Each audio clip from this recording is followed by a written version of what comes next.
7, 6, 5, 4, 3, 2, 1. Live from the Rob Christensen Radio Network Satellite Studio, it's Jim and Live Oscar Watch Party. This is the first time we're doing this, folks. Really excited. Welcome, everyone. And I really do hope this plays out well. Anyway, my name's Rob, co-host of the Jim and Rob Overanalyze Movies live video podcast. And tonight, though, we're not going to be looking at a movie.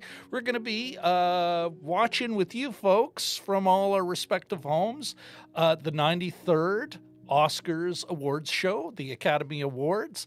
And we're going to watch this and hang with you and talk about our winners, play some trivia, in general, have a good time. And we're going to do it with some friends here. And so why don't I get that started? Let us first welcome our good friend, great friend of the show, and I think this might be his second time with us live, even though we've done other things with him that I'm still putzing around with. Anyway, our good friend, Shawn Jackson from Lost in the Reel. How you doing, Shawn? I'm doing so good. How are you doing? Pretty good. This is all kind of playing out all right. I know, I'm excited. We welcome our next panelist, Cody. From the Brockham side. How you doing, man? I'm doing good. My back kind of hurts, but besides that, I'm happy to be here. So, I don't know what I can say about your back, but I'm glad you're here. Look at us. We're all wearing blazers. We're all classing it up a little. Very, very fancy. Very fancy schmancy. Yeah, I'm That's wearing a wonderful. tie, but you can't see it from a microphone, so. Oh. Well, I'm sure you could aim that differently, or... You know what? Yeah, we know you're wearing a tie, and that's yeah, what's important. Guys, and everyone who's watching now, just want to make sure you understand. My regular co-host Jim will be joining us, hopefully around 8. He has work to do. He's got a number of jobs. Shawn, I think, is one of the hardest working men in the video review kind of scene, and my coworker Jim is definitely the hardest working person on the Jim and Rob Overanalyze Movies podcast with actual multiple real paying jobs. He's like any other professional writer. He's got to have other gigs going, making things happen. So he'll be joining us later as well. We have another person who'll be joining us later. I've called him our trivia master. He's not here yet, but he is our trivia master. He'll be joining us every now and then to ask us trivia questions, the panel. Along with some great questions lined up for you, the audience members. And I've declared him the Jim and Rob Oscar Watch Party official red carpet correspondent. He'll have very little to do on that part of it. All right, guys. I think that's we've gotten some of that out of the way. Why don't I throw up, and you know what? I'm going to ask Shawn, I'm going to ask you. I'm going to throw up the point by point, points 1, 2, 3. But if you could kind of walk us through the scoring system as I put it up over us. Yes. And as well, I'll let everyone know in the description of the video, there is actually, if you click on the description and go down, there is a link to a Google document that you can just click on so you can be scoring yourself at home. Okay. Here, our Oscars prediction scoring 1 point. So basically, this is going to be the simplified version of how we're going to score these predictions. So you're going to get 1 point for any of these that you have guessed correctly. So these are going to be maybe some of the smaller nominations. But I mean, obviously, every single nomination is important. But yeah, you'll get 1 point for any of these. So Best documentary short subject, production design, original song, that kind of thing, eh? Yes. I'm sorry. Did something just happen? I think Not that they I'm just aware of. I think they just gave away best original screenplay. Wow. All right. Well, then we'll continue with the scoring later. Okay. Shawn, you're first up. Why don't you tell us about that? Whoops. Sorry, my friend. Okay. Promising Young Woman just won Best Original Screenplay, which is very exciting. Everyone was saying Trial of the Chicago 7 was going to take this because it's Aaron Sorkin, and the Academy loves Sorkin. This is also Emerald Fennell's first time, her first feature-length film that she directed and wrote. So this is very, very exciting. And this is in our in our scoring system. This is actually worth 2 points, correct? Yes. Very exciting. Yeah, it might be 2 or 3 points. Yeah. Okay. Guys, do we have anything else that's already been given away? I think this is the only one. Okay, Yeah, great. like All right, great. Thanks for keeping us in the loop. You know what? Then we'll quickly go back to our scoring system quickly. And Shawn, I'll just keep you on there. So for 2 points, of course, Best Original Screenplay, which was just given away for, this would be Best Original, right? Yeah, Best Original. Yeah. Okay. So what else is gonna get one of our contestants 2 points?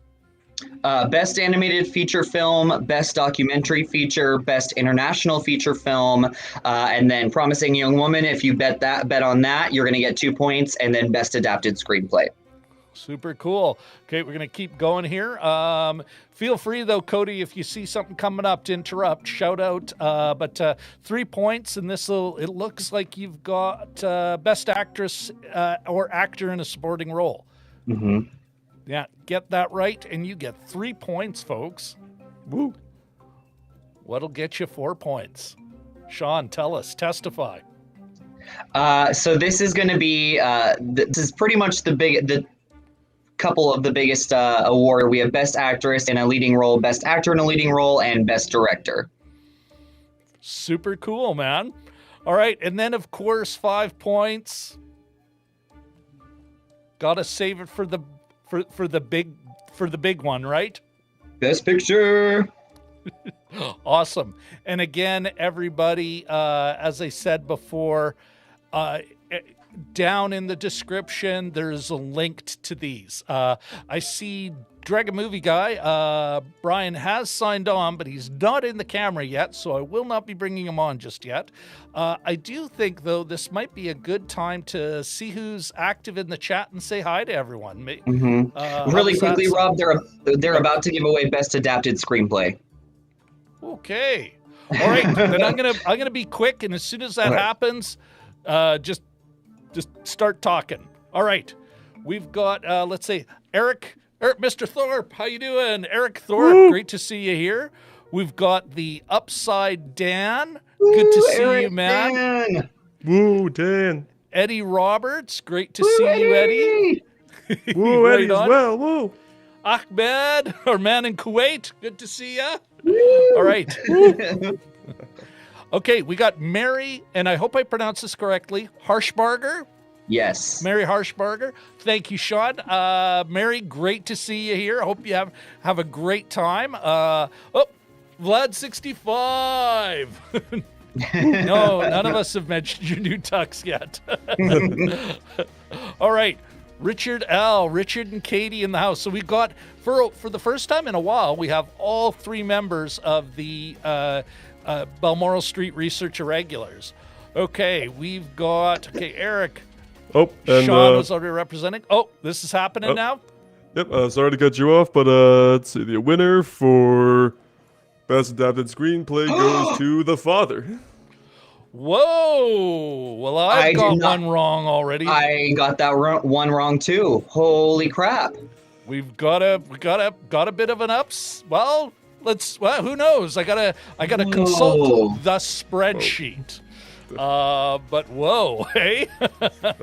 Yeah, for those of you that don't know, it was written by Christopher Hampton and Florian Zeller. I believe I'm saying that correctly, but if not, I apologize.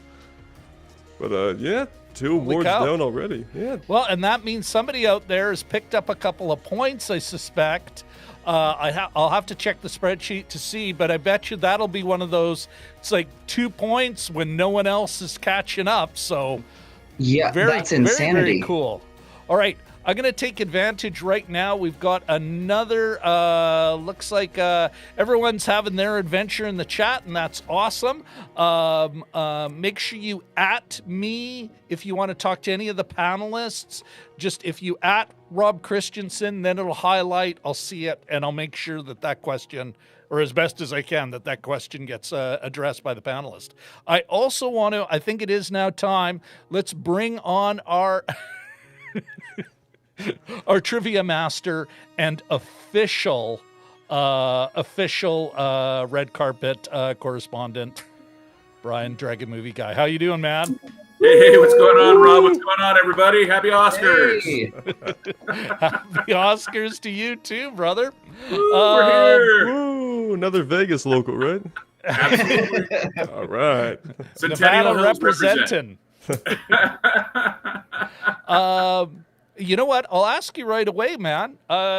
What's going on the red carpet? You are our official correspondent. You're our official red carpet correspondent, man. Yeah, lots of women in gowns. I was setting up everything during the pre-show show. So, but I did see Reese Witherspoon wearing a dress, talking to Laura Dern wearing a dress. So that's my fashion sense of the day. It's sort of like asking me to comment on country music.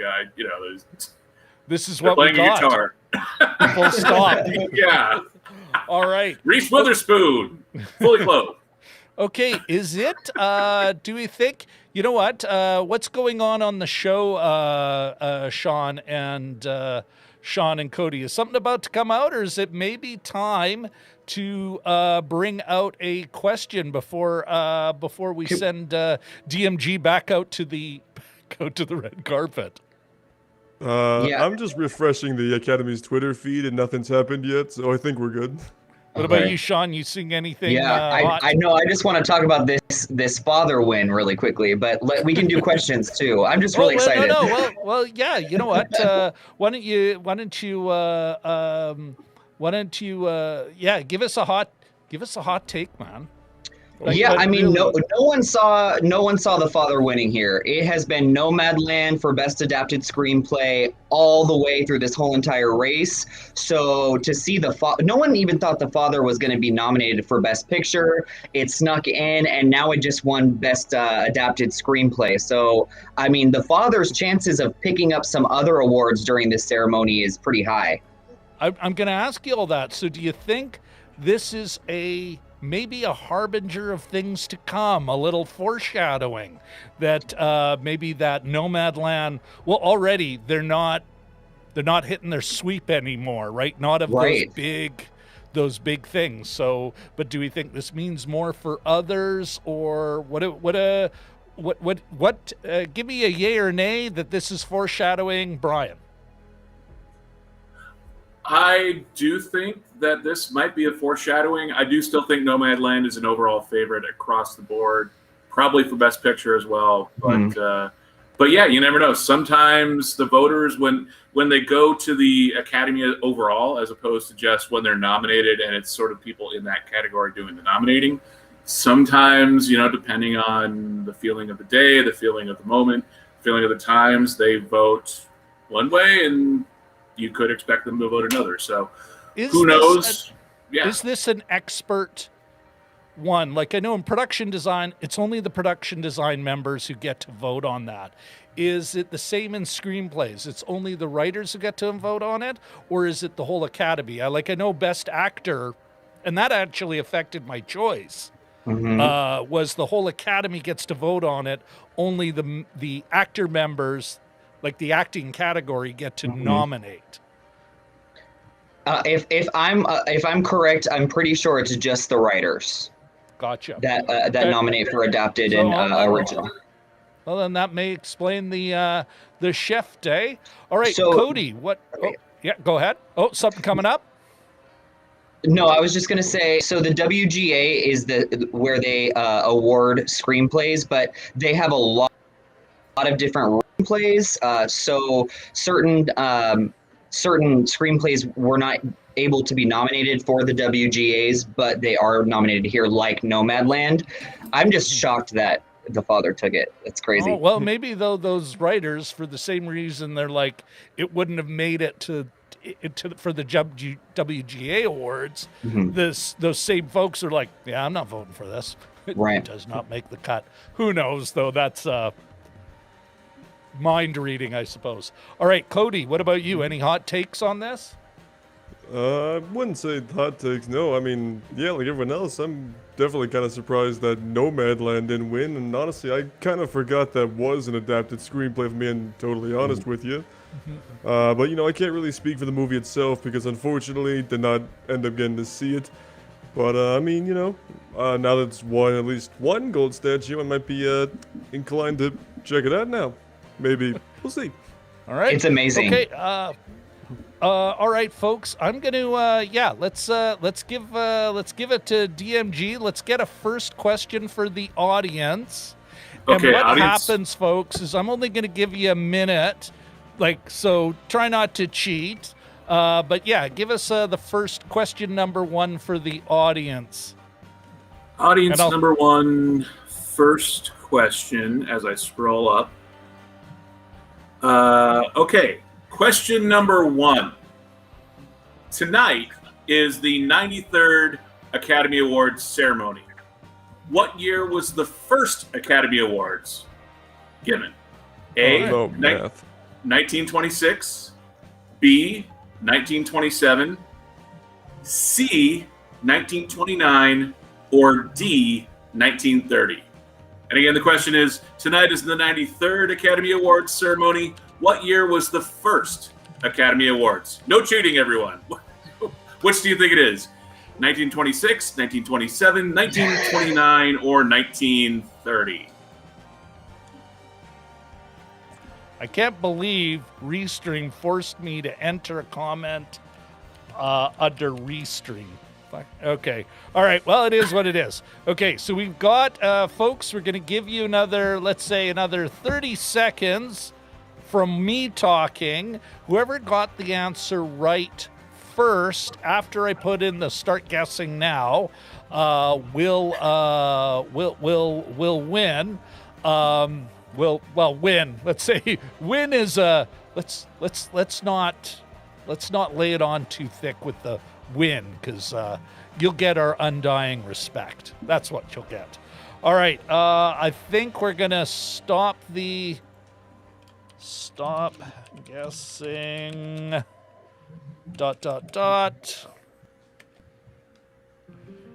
And then we'll go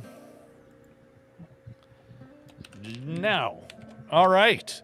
The actual answer, folks. Shall we throw in a drum roll? 1929. Oh, did anyone get that right? Not a soul. So already we've got, but who knows? We've got more questions for you, folks. Yes. There's only 4 choices. Come on, we got to get at least one right. Yeah, but math is hard, and you man. know what? Some math. It's a year, not asking you to do a calculation. Not with that attitude. What we'll do, folks, is maybe next question we'll give you a little more time. Vlad's worried about a shutout. Yeah, no shutout. You're right. No shutout. Unless it's the other way around, that no one gets an answer. Right. This could happen. All right. What else is going on, folks? Anything new from the actual ceremony? They're about to award Best International Feature. Okay. I am going to DMG, I'm going to send you back to the red carpet. Be available, because there'll be Looks another like question. Denmark won. Yes, another round. There will be another round. Let's get that off the screen. I'll send you back to get some gossip from the red carpet, man. All right. Absolutely. Okay. See you soon. Bye, DMG. All right. Bye. So they're about to award someone. Keep an eye on that. Yeah, Here's they a just question did. for you. Yeah, they did. What's the and this is best international feature, Shawn? Tell us. Yeah, Tell us about it. another round just won best international feature, which is not picked up a point. yeah, not a surprise at all. Everyone knew this was going to win. Yeah. But it's still exciting because it's a great film. I couldn't agree more with you, Shawn. What about you, Cody? Where were you at on that? Where it was? Yeah, I kind of had a feeling that was gonna win too. So Yeah. pleasant anti-surprise, but you know. You never know. Yeah, but I suspect there'll be no change in the leaderboard once I get that up. Right. I am so curious to see if anyone guessed on the Father winning best adapted screenplay. As soon as you know what, we'll wait till about 8. I'll get into that then. I was a little behind in my calculating, so I'm gonna wait for my co-host to show up before I zip off to that, and then finish that off. But I do have a question for you guys and for everyone in the chat. So, like, I mean, it's a prediction game. We want to know who these 5,000, 6,000, 7,000 people, all in LA, or the vast majority in LA, are going to do. But, and this is something that the show I watched you in, you were in a live chat, a live show a few days ago, Shawn, and you guys were talking about this, and I'm kind of curious, how would you guys define, like, if the best picture was really the best picture, if the best X or Y, what would make a best picture to you guys? You know what makes a best performance? Something where you say, you know, that's what makes a best performance. Like, you know, versus it's X's turn or Y's turn, or maybe you guys are okay with it. I'd love to hear what you guys think. Who wants to go first? Cody, do you want to go? Well, I think you mentioned you first. How about you go first? Okay. Okay. So for best picture, I think to me it is the best picture needs to be timely. It needs to be something that people can look back on and be like, wow, that really represents something that was going on in the world at that time. Even if it's historical, like its themes, its messaging should be timely. And then also, I just think the film in general needs to stand the test of time. Like, if you look back and you look at a best picture, you want it to be like, wow, like, I still remember that movie. I loved it. So to me, that's what a best picture should be. Mm-hmm. What about you, Cody? What are you thinking?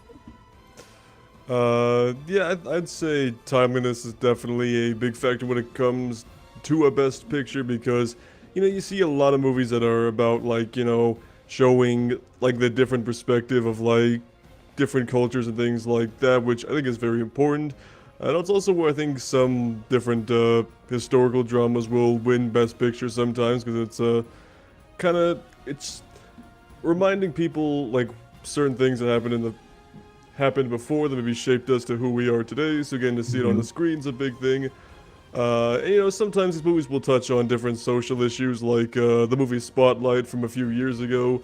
You know, the whole thing going on about, what was it, the Catholic Church, if I'm not mistaken, and all that. So, you know, that was definitely a significant topic going around. So, you know, naturally that movie would be a contender and end up winning. So, yeah, I think it's a matter of just timeliness and what I believe Vlad65 is saying, social importance being a big thing.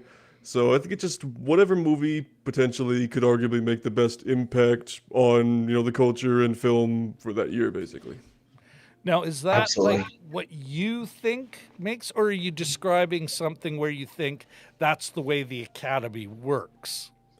That's I think it's a little 50-50. Like, it's what I've noticed how they've judged movies in the past, and also it does make sense, for the most part. They don't want just to give it away to some random movie that, probably nobody's talked about or has no real relevance to audiences that time. So, sometimes they may not always pick, like, the number one best choice. I know there was a certain movie that we all got into conversation about a couple nights ago that was like, should that have won Best Picture? I don't know. You probably know what I'm talking about, right? Yeah. Well, like, even when you get into that whole second best rank, that the way they vote for Best Picture versus everything else, every other win is whoever got the most votes, whoever got a plurality, whereas you rank your choices, at least your top 5 choices, and if you're, they kind of added up, whoever got the least votes, number 1 votes, they're dumped. And then all of a sudden, all the number 2, those votes, they take the number 2 choice, add them, then dump the least. And so all of a sudden, I think The King's Speech, films like that benefit from that kind of voting system, because, yeah, you pick the one you really want, and then you go for that middle grounder where you're like, what the hell, which kind of really what surprised me about last year, I think, with Parasite. How was that really people's second choice, or did they really have 50% of, and that's every voter, for Best Picture, everyone gets to vote, and did they have 50%, like first ballot, and it was like everyone went no. For some reason, they were like, we want that. Were you going to say, Shawn? Yeah, everyone loved that movie. I mean, I thought, like, in there, I know everyone loved 1917, but I think everyone went in there just having, like, a lot of love for Parasite. Well, I'm going to put the spotlight then back on Cody. And again, if it was you, just you're the only one voting here. Nobody knows that, but you're the one choosing it. What are the criteria that makes for a Best Picture for Cody? Like, if he's, if you're picking one of these, which one would it be and why? If it was all on you, and we rest assured, Shawn, we'll be playing this game all night. You will have. Shawn's like, yes, I know, and I'm looking.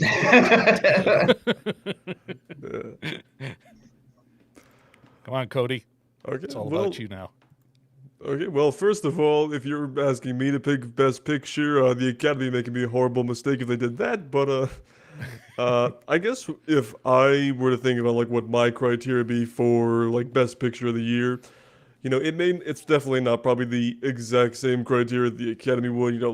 Maybe not necessarily the matter of social importance or bringing up a historical event like certain movies we've had, but I guess if it's a movie that you can go see in the theater, like, the majority of these movies were, it needs to be a movie that I can go into the theater and just, like, keep my eyes glued to the screen the whole time, do not want to take my eyes off of it, stay really invested in the story, something that I can just look at and go, yeah, this is not just some passive cinematic experience, this is, like, truly, like, a movie or a film, maybe with characters that are dynamic, they maybe feel, of course, fiction, but they still have, they feel natural, they don't feel like people are putting on a show, so to speak, and also, having writing and different storytelling directions it goes in where it's like, oh, definitely did not see that coming.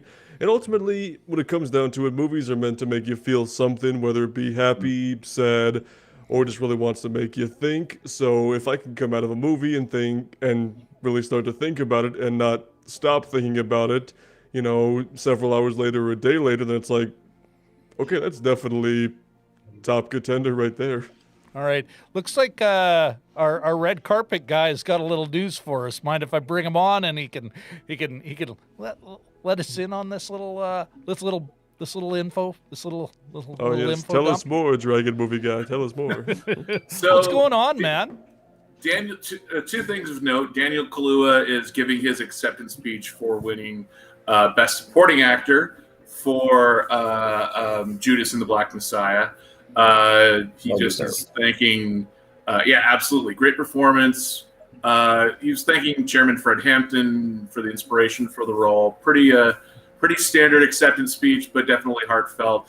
And if we go back just a second to Thomas Vinterberg's acceptance speech for international film for Another Round, he lost his daughter a little ways into filmmaking. So his speech was really, really impassioned. He teared up, kind of paused for a second. You're making a film about drinking alcohol and you lose your daughter in the middle of all of that. And there's several articles written talking about how that definitely affected the tone on the set and what came out as the finished product. What could have been just a film about a couple of middle-aged guys seeing how much they can drink and get away with it turned into a much more heartfelt type project in the final. And obviously I think reflects in all these nominations and now his win. But yeah, those two things I've noticed currently going on. Interesting note for everyone if they weren't aware. For those who weren't aware, Vinterberg actually got the idea, started developing the idea when his daughter was talking about students and drinking culture because she was just got out of high school or something, and just that whole scene, which is also maybe not explored but shown. It sort of bookends that film, that film that I really enjoyed, although it was also kind of weird, and maybe part of that weirdness. Maybe weirdness is Denmark. Too strong. Films from Denmark are also. I just watched another film from Denmark, Riders of Justice, also with Mads Mikkelsen, and kind of venturing into the Denmark film world. And their movies, they're very different than U.S. films, but they're really good. Very different, and though. There's our first hot take. Oh, Is that a hot take? I don't know. Denmark movies are sad. They're different. That's all. All right. Well, we're okay. You know what? Since we got DMG here, why don't we get another question out? Question number 2. Why don't you read it out while I throw up the You're gonna throw up? graphic.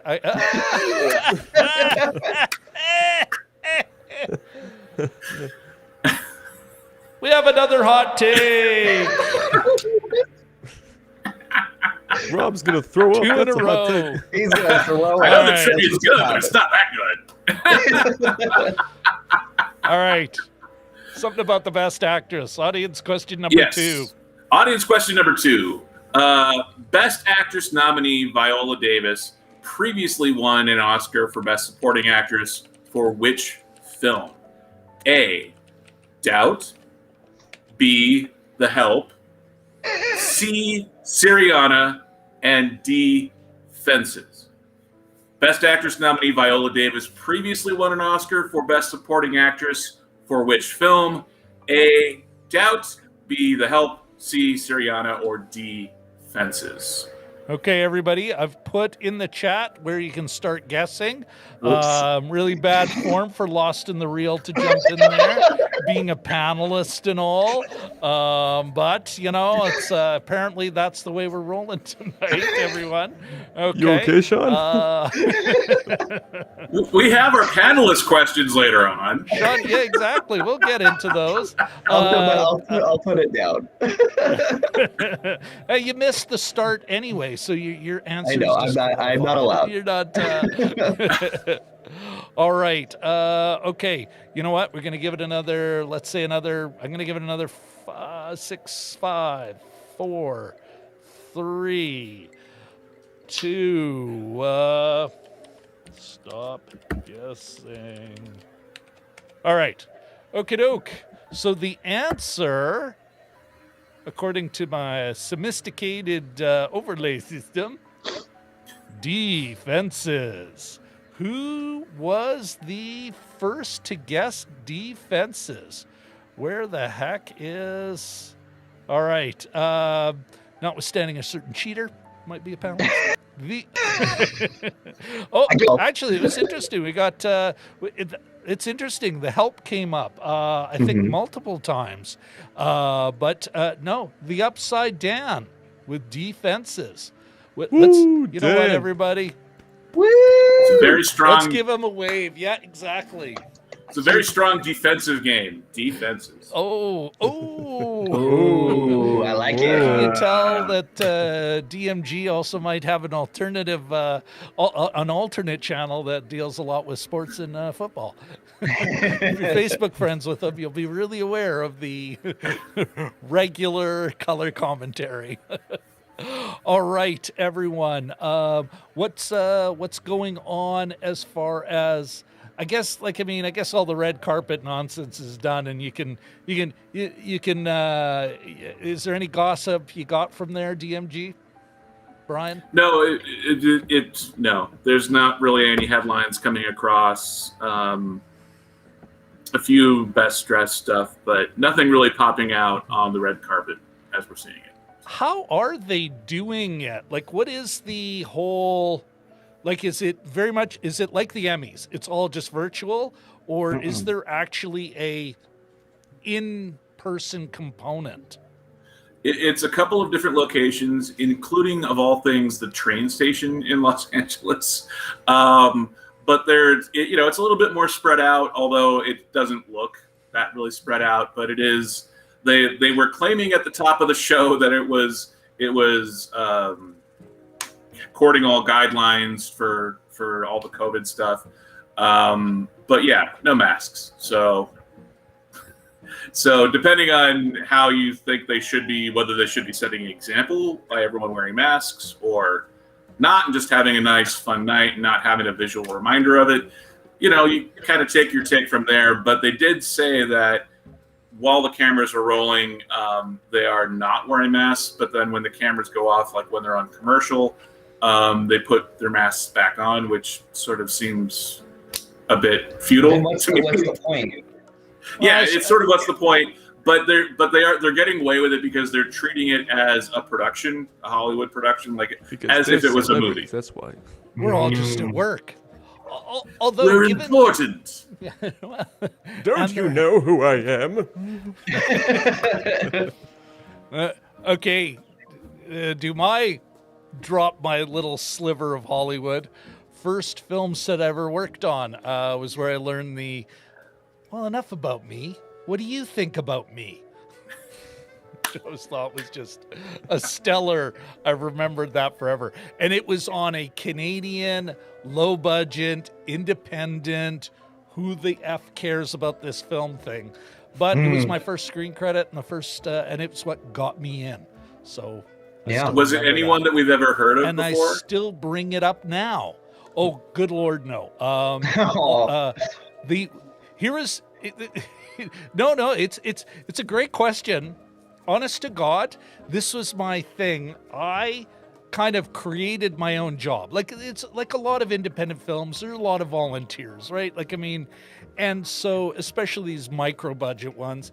And then I kind of weaseled my way in, and what I did was I would call local businesses, and mostly for craft service, but when the art department needed something, or I'd call around looking for free stuff. I was reasonably good on the phone, and what I had to do, because of course that's the exact question, Brian, people ask, who's in it? Canadian independent actors. Did you see that? And we did, by the way, we just did have a win for Ma Rainey's Black Bottom for best makeup. Okay. Cody, why don't you tell us about that? Yes, so the winner of the Oscar, I don't have an Oscar, but I'm just going to use my Indiana Jones statue here. Fantastic, man. So the Oscar for Best Makeup and Hairstyling goes to Ma Rainey's Black Bottom. Thank you. And goes to Sergio Lopez Rivera, Maya Neal, and Jamaica Wilson. Again, if I butcher anybody's names, I deeply apologize. But yeah, those three, well done. Outstanding. All right. Back to, I'll wrap up my answer. Brian, yeah, I had to say, remember that VW golf commercial was going on last fall? He was one of the people in that, like the star of the film. I had to refer to a commercial that made, play for about 3 months this would have been 2007. So there you go. Those were the kind of big names that were in that film. He's certainly, I can't name him now, like a weird psychological block. He's certainly a known guy in the Canadian independent film scene and Canadian theater. But that's what it was. Like, I mean, so he's probably got a lot of Arrowverse credits to his. A lot of Supergirl guest starring roles and yeah, the Flash, probably the Arrow. No, that's a great. I bet you he is. Yeah, a lot of Canadian actors. That's they get starring roles in Canadian film, and a lot of just ground balls, making money, working for American service productions. Canadian theater. Canadian independent film, and then no, this is my retirement fund is real movies, the American service productions. So, and that's kind of a cheap shot of my own local scene, which hot take. Well.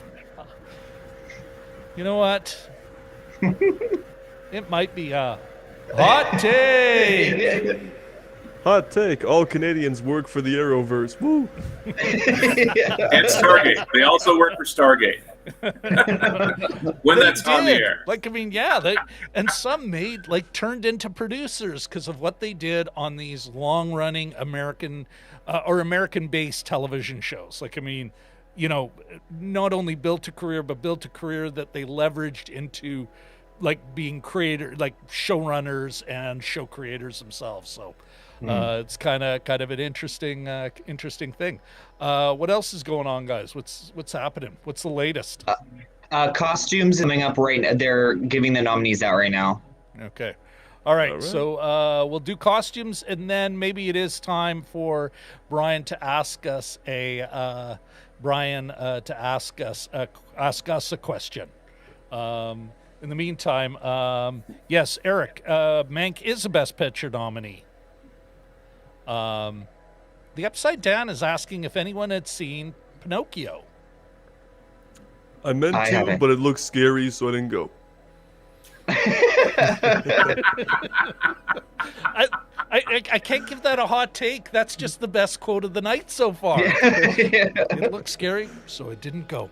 I meant to. It looked scary. I didn't go.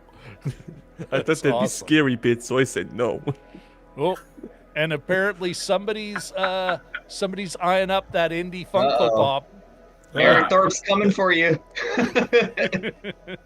It's okay. I got it sealed away. A giant ball will chase you out of my house if you try to steal it, so. Vlad's saying, it's hilarious. Vlad65 says, I liked Mank better too, which is why it won't win. It's almost like he's got a... You like Mank better? Here's a question for you. You like Mank? I'm not going to agree with him on the even though the one that's probably going to win, I don't like either. Right. I'm wondering, though, it makes me think, guys, what is the system? And this is a question for you folks and for everyone in the chat. How did you fill out your prediction list? Did you use a system? Was it just your own research, your own gut? I do know, I won't out this individual unless this person can out themselves. It is somebody out there watching us now, who may have just used a random number generator. And I just thought that was brilliant. They used a random number generator. It'll be interesting. I want to use that person's as an index. Are we smarter than an internet number generator? Who did it? Now I'm curious. You know what? That person, I want that Show person yourself, coward. She said... Katie Fowler, 1/3 of the Balmoral Street Research Irregulars. So she'll be our index. If we can't beat her, How smart is our money? The answer is not very. Oh, and looks like they announced the winner for costume design. Yes. All right, Shawn, take it away. Anne Roth just won Best Costume Design for Ma Rainey's Black Bottom. Not a surprise, I don't think, to anyone, or Yeah, I don't know, no, maybe. I definitely, that's what I put for both. I thought it would definitely get makeup and hairstyling and costumes as well. Some people were saying Mank. Some people were saying go for makeup just because of how impressive the makeup is. I haven't seen the film, but I've seen some stills from it, and it looked really impressive.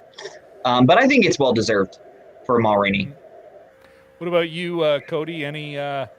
Anything you wanted to add to that? Were you good with the Academy's call here? Yeah, I'm good with it. I did kind of think that maybe Mank would win because, period piece and David Fincher and all that. But, you know what? I'm okay with this choice up, so. Yeah.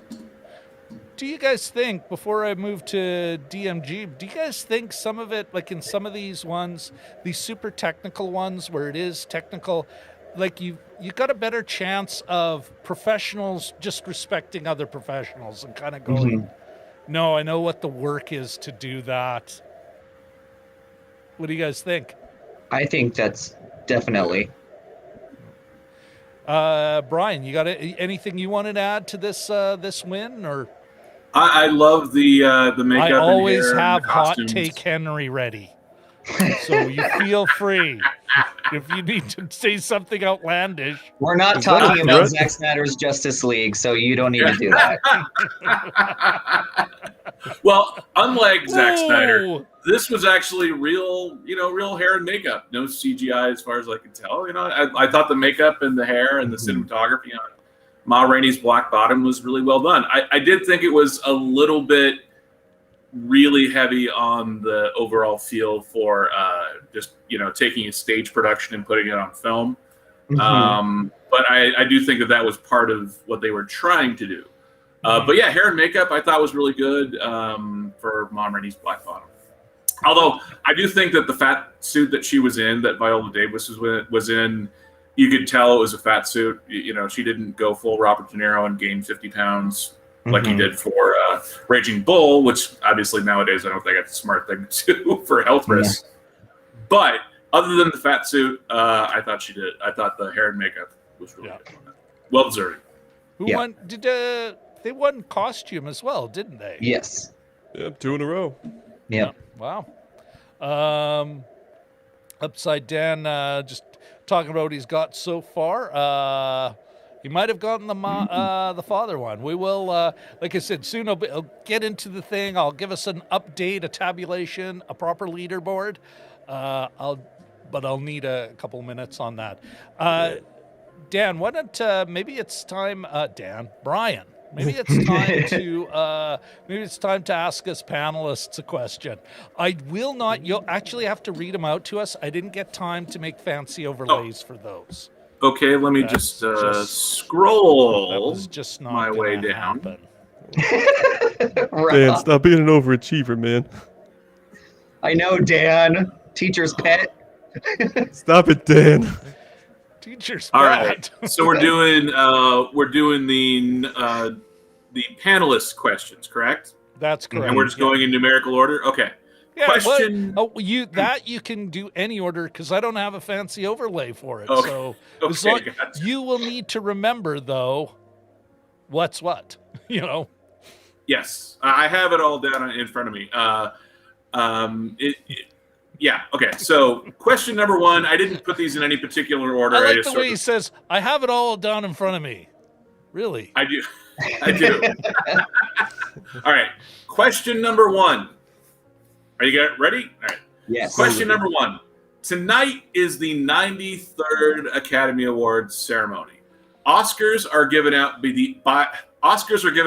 the AMPAS. What does the acronym AMPAS stand for? A. Academy of Movie Patrons, Artists, and Scholars. B. Academy of Motion Picture Arts and Science. C. artisan movie professionals and salespeople, or D, all motion picture artists show answer? Show. Not that one. It won't be that. one. Yeah, no. All right. I didn't do enough. So, all right. Sorry, restating the question. Tonight is the 93rd Academy Awards ceremony. Oscars are given out by the AMPS. What does the acronym AMPS stand for? Academy of Movie Patrons, Artists, and Scholars. Academy of Motion Picture Arts and Sciences. Artisan movie professionals and salespeople, or all motion picture artists show. That's a good idea, Cody. I can. I'm just going to make a shape. Yeah. I think that kind of looks like my answer. This is something that if I had thought about it, we could have rigged up some sort of BS buzzer thing.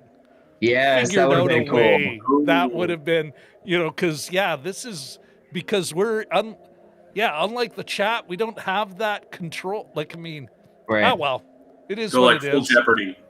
Get the Yeah. Buzz in. That's a good idea. Just on our phones, you know what I mean? Just beep, beep. Something. Oh, well, it is what it is. Definitely B. It's B. If it's not B, I'm real upset. It is B, yeah. No, I must say, letter A, I don't know if you came up with that DMG, but letter A, that one was actually a pretty good answer for that. Well, thank you. Yeah, I was just sort of playing with all of the letters. Yeah, that was a good one. I was like, oh, but definitely B. Yes, B is correct. Excellent. All right. Do you see what Vlad said? Any effect now? Cody, what else is going on the check Twitter? It's time to find out what the heck's happening. I'm refreshing as fast as I can here, Rob. Okay. So they're just posting some quotes from the acceptance speeches, a couple video clips here and there. Doesn't look like they've announced any winners yet, so I think we're just right on schedule with things. So yeah, it doesn't look like anything substantial has happened quite yet. They're giving away the Humanitarian Award right now. Cast your votes for that one.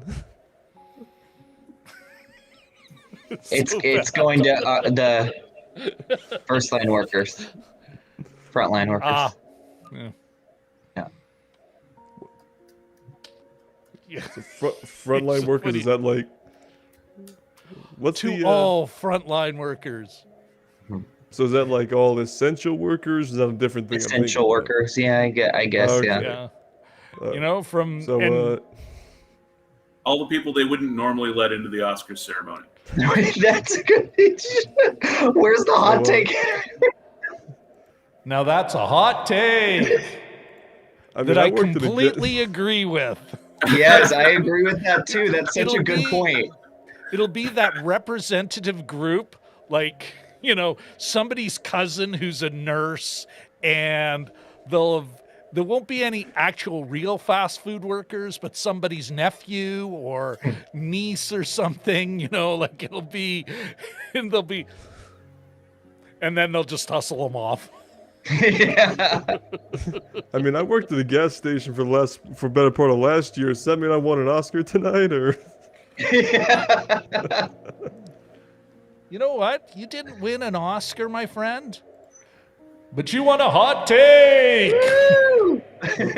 Can I take it back, please? And note, it's Hot Take Harry with a couple of Oscars in his hands. I made this special for us, specifically for tonight. Whoa. I went through all kinds.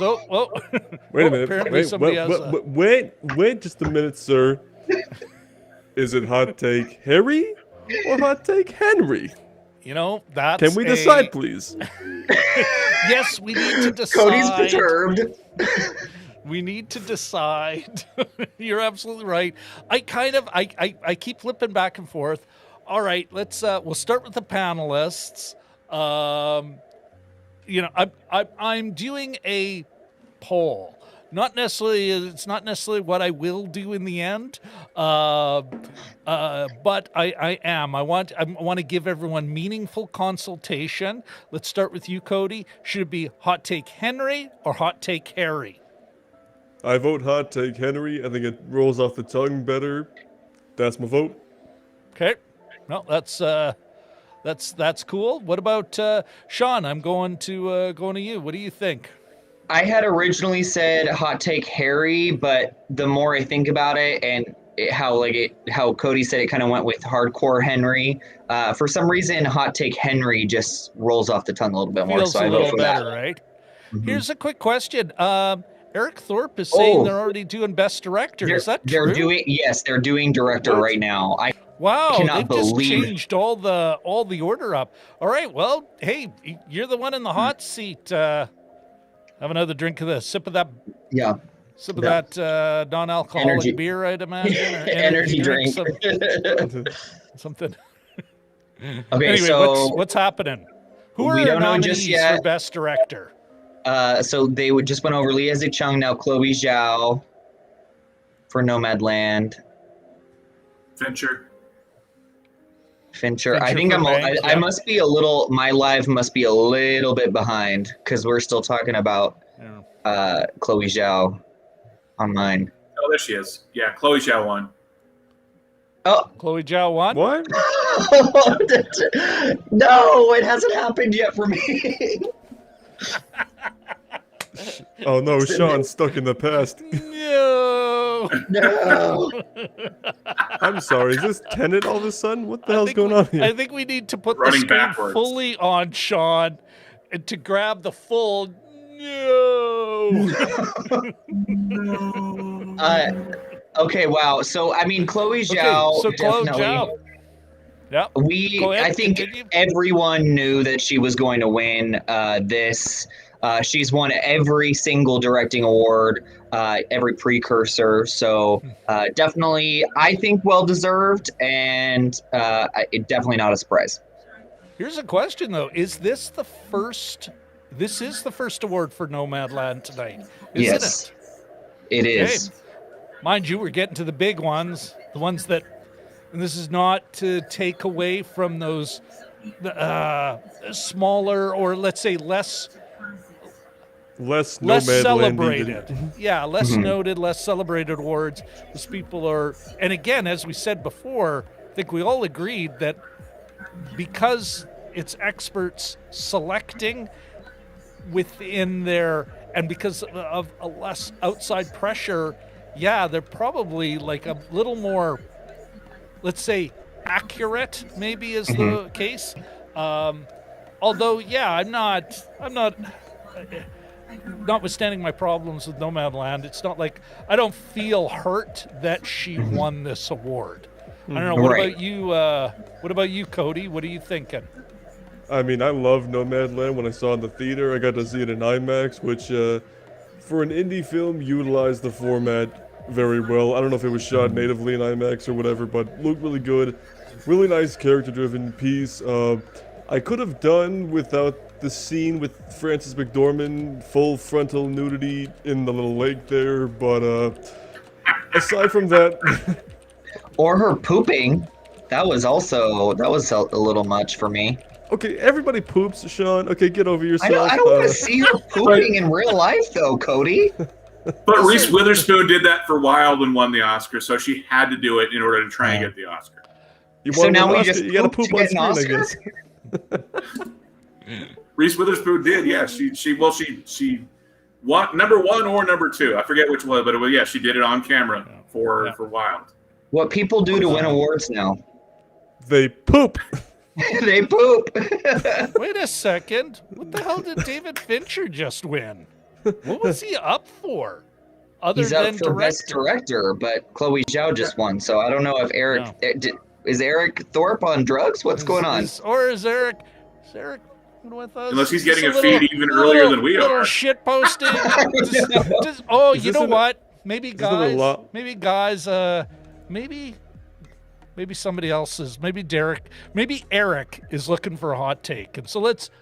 Eric, you're a great friend of the show. You Yes. get your hot take. Yes. Hot take. David By the Fincher way- pooped in a bucket for money. Yeah.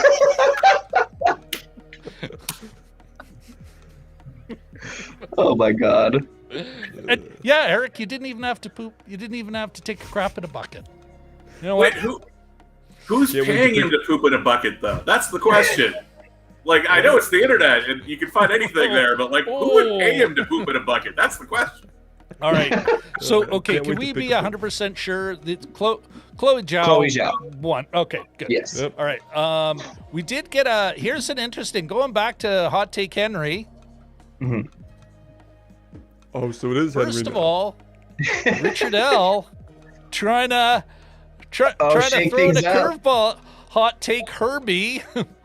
I'm not feeling it. Does he but look I like think a it needs bug to be you, discussed. Richard? Yeah. You know what? I'm not quite feeling it. Who knows though? Tomorrow morning I might like be. Herbie. God damn it, that was brilliant. But I don't know. Does this? You'd Doesn't have to look put like a a VW Herbie. bug in there, though. Yeah, that doesn't Yeah, You look have it to like put doesn't a a look like a VW VW Herbie. bug in there if it was Hot Take Herbie. Yeah. Yeah, I Yeah. feel like Herbie's copyrighted somewhere. Sorry, So. I'm sorry, man. It doesn't work for me. Richard, thank you very much for throwing that out there. Yeah. Love y'all, and a good one. it's you know, there's A for something effort. there, but not enough to take out Harry or Henry. And I will I ask you, personally- Brian. Oh yeah, what? Yeah, I would go with the less formal version of Henry and call it Hot Take Hank. Hot Take Hank. Another Hot another take. outside option. See, this is what happens when people contribute in the chat, because you guys all have wonderful channels, but Jim and Rob have the best chat on the internet. Not gonna argue with that one. It's a good chat. But it gets everything going, and yeah, Hot Take Hank. That's Hot Take that's not Jose. bad either. Yes, Katie Fowler. Yes. Oh, Yes. who brought? In Oh, the international Katie markets, he's brings Hot it Take in. Jose. You I know am what? loving it. Okay, either It's- way, I want a T-shirt with that character's face on it. So make that happen, I do please. too. Hot Take T-shirt. I just want to wear it like underneath my one shirt, yeah, so I can I'll- open up Superman style Hot every Take time you do a hot Jose. take. is in there as well. I'm really liking that Geez, one. we're actually getting more. It's like, well, we'll see what happens by the end of the show.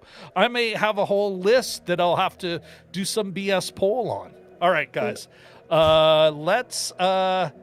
Okay, we're moving along here. I want to on the upside down. Also looking for. This is. We got to get Teespring. Katie Fowler. Supply and demand, my friend. Supply and demand. Random if you put the Choice demand- Generator has got her 3 right so far. So, including director, which is like 4 points. Mm-hmm. You know. And if you put that design on Teespring, you can have it as a good way to sell and make money without having to front any money. Yeah. You know what? There's another part of me, honestly, guys. It was in a chat, or not in a chat, in a Facebook message. And I'll give Cody the least amount of credit, like enough credit that he feels good, but not so much credit that I have to give away money. I got to admit, though, I'd love to do a plush. Oh my I just think God. a hot take. Oh, a hot the take plush is a great Henry idea. Plush, like just to have it somewhere out. That would be cool. Yeah, I you think would we be- could have a lot of fun with Hot Take Henry. Yeah. Hank. We Jose. might even be able. Hot Jose. Take Jose. What about You Hot Might Take even be able to Ruby? do. Yeah. Might If you even be wanna- able to do a Funko Pop of Hot Take Hank. Oh. Yes, please. Okay. Goodness, If you're you- getting a lot of yeah. mileage out of Hot Take Henry there, right? You know what the next or step Jose, is, though, right? or Hank. Nope. You know what All the right. next step is after that is, right? So we're, let's Eric, Hot Take you. It's not bad. I like that one too. Okay, what's the next step? You're about to throw down a next step, my friend. Okay. Cody? So step 1's the hot take T-shirts. Step 2 is the plush dolls. Step 3 is to commission a Hot Take Henry costume and make video of him crashing through walls like the Kool-Aid Man for Hot Take seconds. Oh yeah. Oh, Yeah. and then next Literally, episode, oh yeah.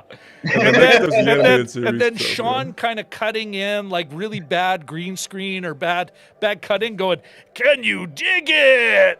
Yes. Yes. And folks, if you haven't, if you don't get that reference, you need to go to Shawn's channel and watch his 10 wow moments. It's a reference from the Warriors, and I remember seeing that movie when I was a kid. I've seen it since.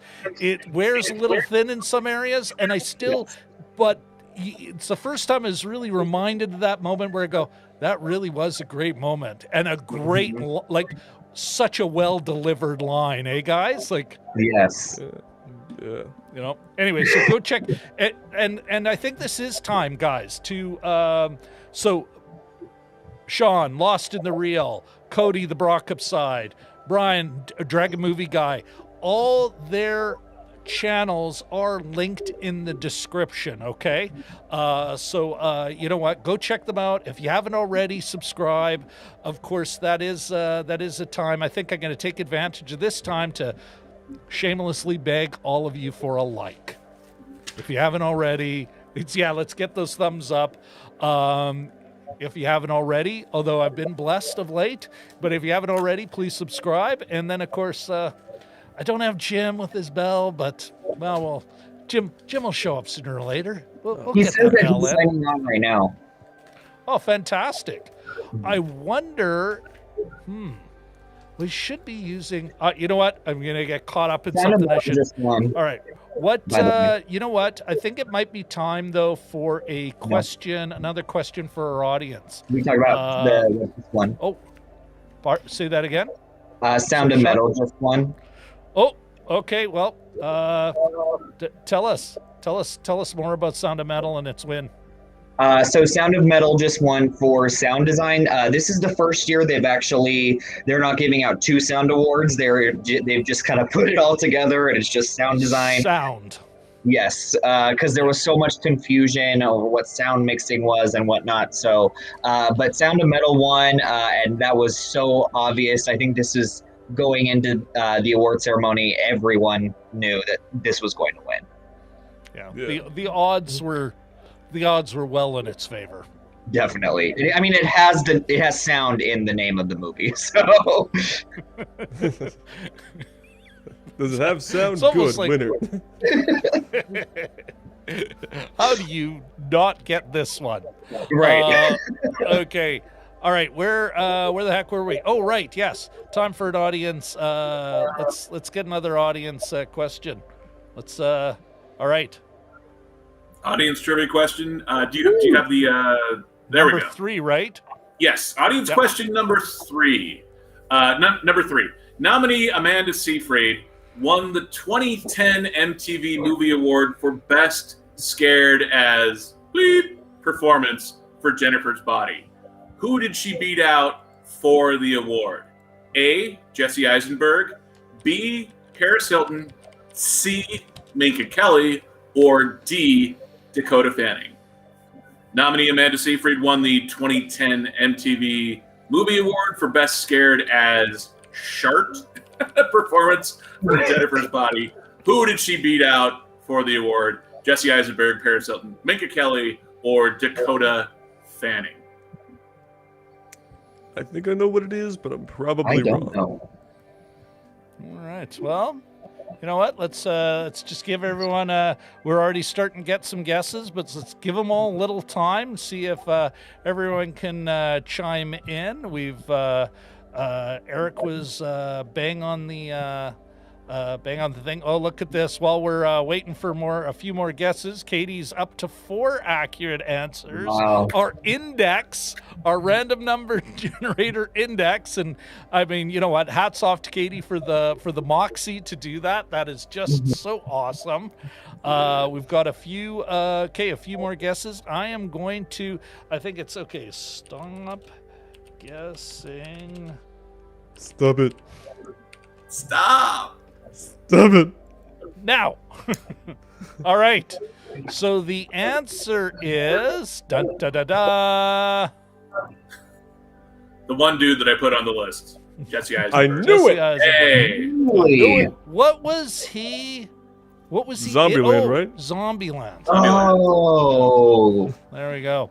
All right, so Okay. we did have a number of a couple of accurate. Actually, no, that's we. Eric Thorpe. There was a number of people who guessed correctly.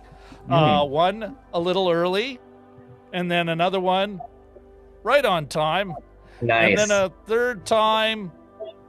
Wow, It's all Eric Thorpe. is on that question. He wants to make sure.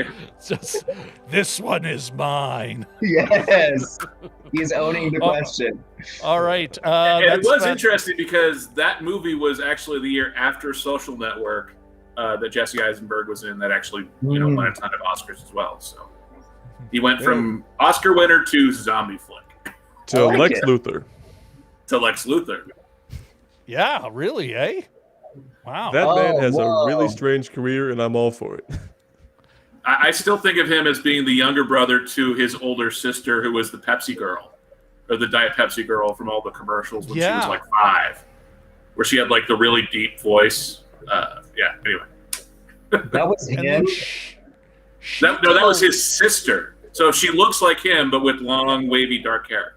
Yeah, and she ended up doing a few other gigs, and then I don't want to say disappear. Like, I mean, people make life choices. They go, I don't want to act anymore. I'm going to go to school and become a mathematician or whatever the hell. So, Looks like we got another winner. Yes. got another winner. Okay, tell us about it. All right, let me just whip out the gold statue real quick. So the Oscar for Best Live Action Short Film goes to Two Distant Strangers, and goes to Trevon guessed. Free and Martin Desmond Rowe. Well, there So you go. congratulations. All right. Usually Anyone- the best live action short goes to Tom Cruise every year. Anyone have? Best arm pumping. That was a good one, DMG. All right. Here, one sec. I'm gonna. Coming up, Reese Witherspoon and animated feature. That is such a weird way to say it. Like, sorry. Here, just a sec. I want to see if I can. If maybe I need to try a different link to get Jim in here. The link that I sent you guys for. Here, let's try this. Hopefully, Jim can get on here. Jim is. It's like he's right on his way. He's just left work. He's really on his way. Bad traffic or close. something. Come on, Pull Jim. your bow. Is there jackknife moose on the highway or something? Like, Could happen. Not really much moose country down here in the prairies, but It's not it's impossible, not though, that. right? It's. You know what? I'm gonna say this as someone who's terrified when I see moose on the road. Like, terrified. You know what? When you get into that country, because they are big, and they're not afraid of cars, and you hear about people dying in car moose collisions, where maybe the moose is still kind of okay. Honest to God, I'm not. This is not just. Here, let me spin you a yarn about how rough and tumble. It's like Death no, by moose. some of the Canadians in the chat will back me up on this.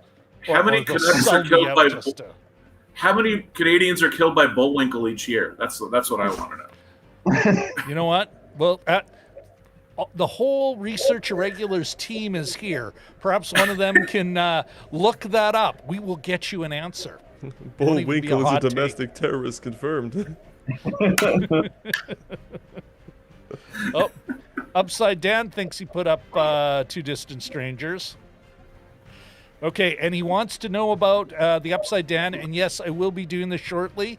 Kind of get an update on points and see where everyone's at. Shortly. Need to make a big sweet spot for that shortly, but I'll get on it as soon as I can. Vlad, not moose, elk. Come on. You know what? Not a lot of elk around here. Don't see much elk. I'm not saying there's no elk in Ontario, but don't see them. Saw them in the mountains when I lived in Alberta. That was frightening too. That was cross-country skiing, and swear to God, right off the trail, as it's lying there in the snow, chewing as it watches us ski by, and it's like. Well, the reach of those antlers is pretty wide. You know, those things could swing ahead or something. And these things are big, and if they decide you're a problem that they'd rather just run over, or they're frightened, but they think the fastest way to safety is through you, it's like a lot of big, bony, weighty. Yeah. Anyway. Enough Lesson of the day, Canadian moose don't F hinterland around. nonsense from the middle-aged white guy born and raised in the city. It's like B. Arthur coming straight at you.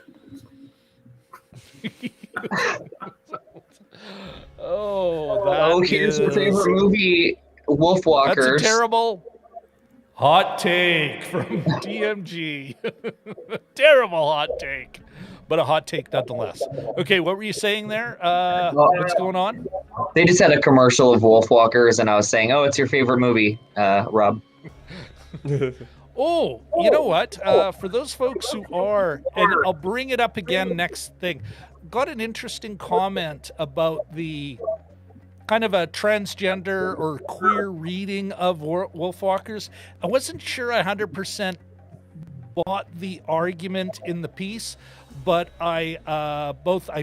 in one of the comments, you'll find it on our Wolfwalkers thing, and I will bring it up in the next show, just as kind of a preamble. So but yeah, it's out there, and I thought it was worthy of highlighting, even if I didn't quite buy it, just the way that story went, and why I was like kind of that the wolves are transgendered, like kind of like a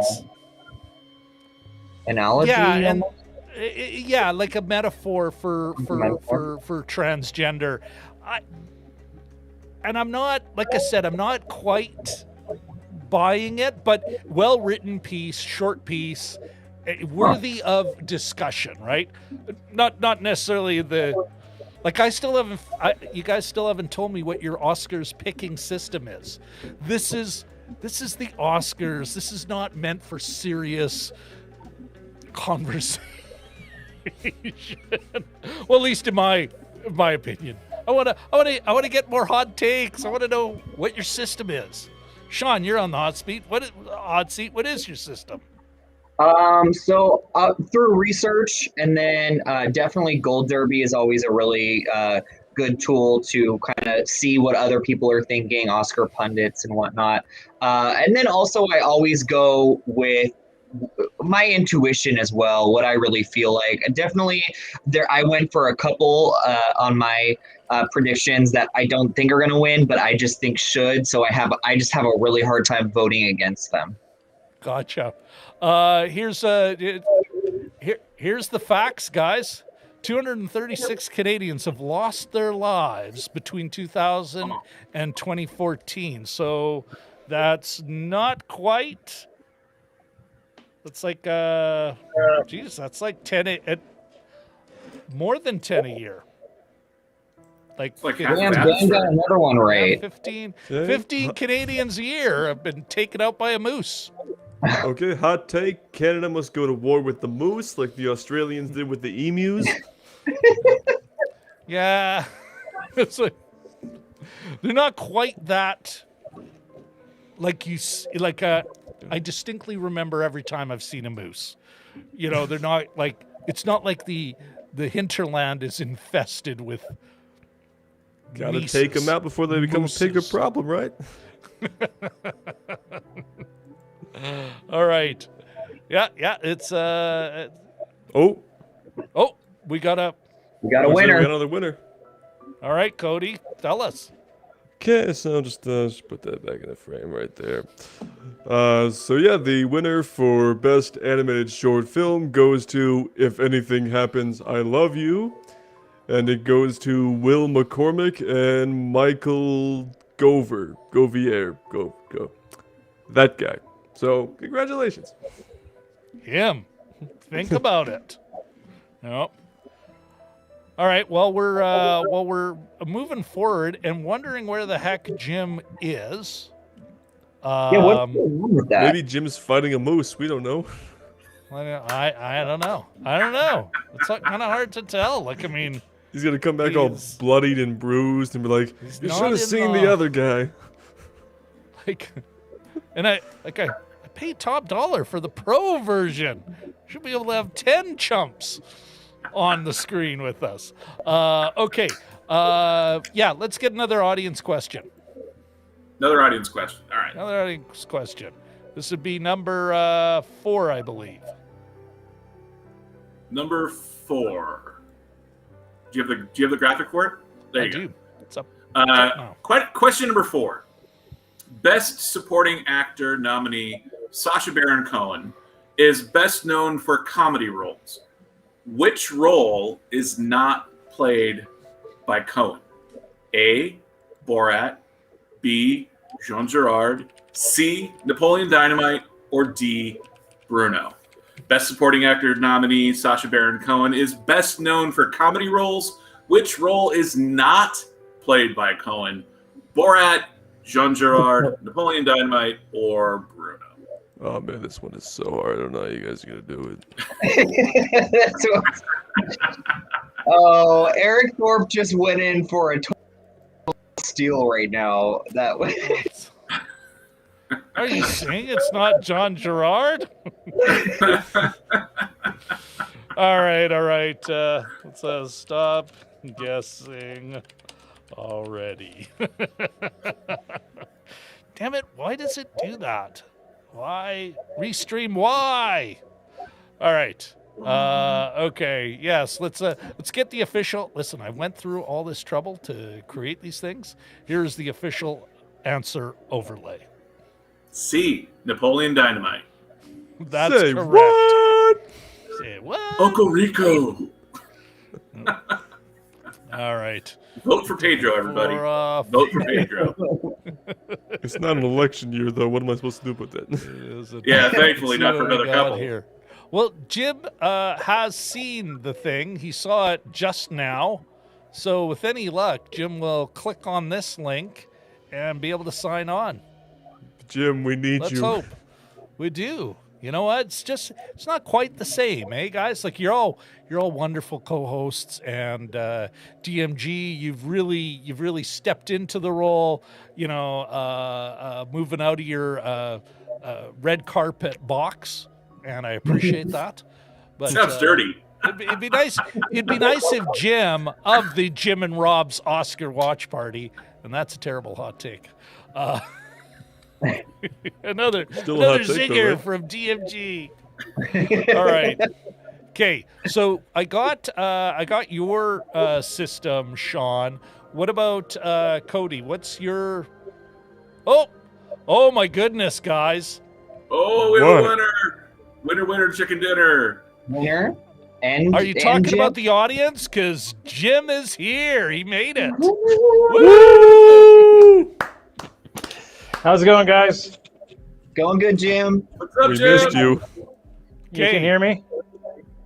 Yep. And Pro tip. looks like we got a winner, and I'm gonna throw it over to Shawn to tell us about it. Yes. So it hasn't happened on my TV yet, but I know what won. Soul just won Best Animated Feature. Everyone was once again. This one is not a surprise at all. Everyone was expecting Soul to win. Even though I personally love Wolfwalkers, I know we have a couple of people on here that didn't love Wolfwalkers. I think Soul definitely deserved that win. Yeah. No. Does anyone disagree with the Soul choice? I see what you did there. I think we all agree with the Soul choice. Oh, yeah. Oh. I'm going to have to come up with another plush doll idea. I don't think we've seen Dragon Movie Guy in action live on camera before, so that's we have not. That's exciting. Jim. It is. It is. See how the machinery turns. And... Listen, The I gotta screw's dive turning a into. little. I got to dive into the chat because yes, everyone's excited to see you, Jim. First of all, though, Walt's got his own little hot take, a little concern that he feels let down that Kubrick couldn't film his Napoleon Dynamite project, and I just find that funny. But yeah, Walt, Jim, Hey, Walt. Upside Dan, Eric Thorpe. Hey guys, This is what happens when you save Jim for the end. Okay, that's about it. That's about all. Okay, we've run through our list of people who care that Jim's here. Oh. So here's a pro tip. They tell you always in school not to change when you're doing a multiple choice question, never to change your first inclination. Don't change it. So I had Daniel Kaluuya as my first choice for Best Supporting Actor. But no, I changed it to Lakeith Stanfield not 3 hours ago. So Why?